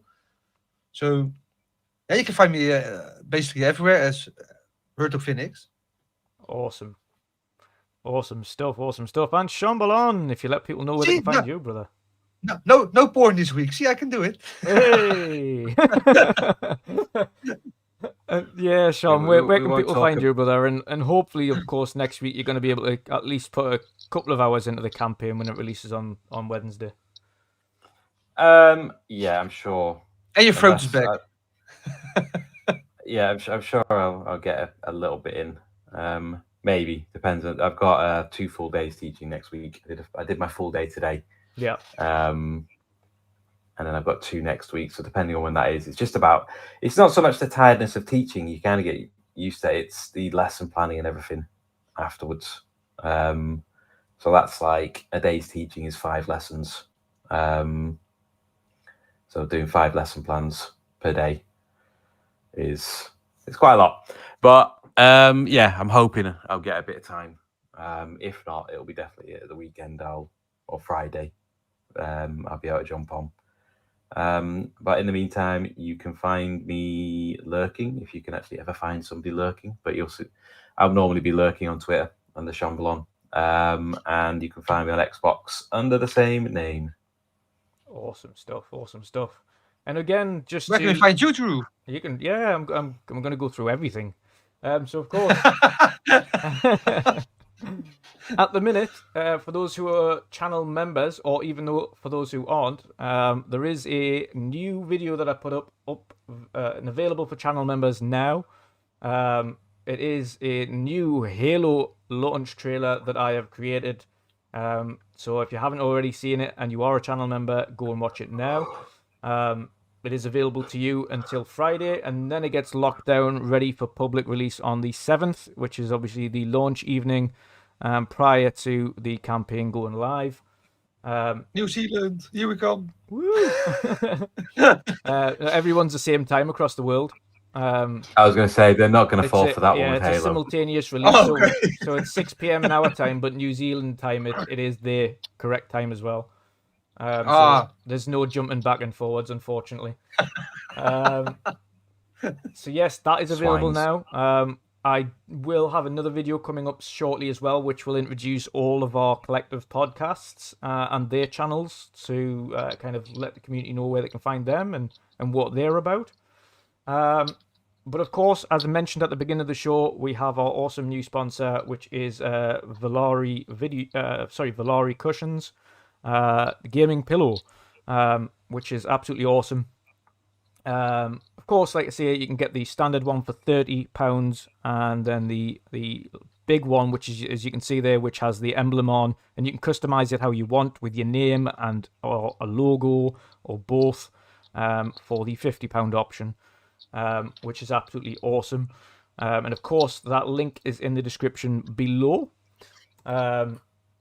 But we also have that big charity stream on the 18th of December, which is a 24-hour stream from 11 a.m. on the 18th in the UK, of course, all the way through to 11 a.m. on the 19th. And we'll be raising money for Macmillan cancer support. So, again, of course, we'll be doing a lot of shout-outs for this over the next couple of weeks in preparation for that and deciding what games I'm going to play and what things I'm going to do when we hit certain thresholds and certain targets. But let's all smash that £1,000 target there and give back to the awesome guys at Macmillan. There's a good question in the chat as well, Drew. And we get one as well. We have one getting created at some point. I know he's got a lot of. Obviously the Iron Lords are also working with them. I know Gaz, of course, as you see in there, Game on Daily, he's working with them. There's a few. So we do get one. Yes, we can take turns. I'll post it once I've finished with it. Rock, paper, scissors. Rock, paper, scissors. Whose turn is it? I want to go before Erwin, otherwise it's. Yeah, just make sure you keep it clean, boys. Yeah. But you ain't get it clean after flipping Vin and his little collection of. Yeah, no bringing it in the hot tub. Anyway, yeah, it's only at 100. Then I will do one more for Muppet. Yes, that's it. There we go. Then no more No hard more. tops, but only one time at 100 for Muppet. That's it. But he is a legend, so I will do it one more time. Then. Yeah. But other than that, guys, it's been an absolute pleasure for joining us again tonight. It's been been on much longer than first anticipated. I think the year in review was very deep, but absolutely awesome. Conversations there about the full first year of the consoles generation there. Again, if you want to support us elsewise, you can become a channel member. You get early access to videos. Of course, if you don't already, please hit that subscribe button, drop a like and share this out. It really does help. And of course, the latter, liking and sharing, is completely free. Have an awesome evening, everybody. And we will see you, of course, again next week. Goodbye, and see you later. Thank you. Ta-ta.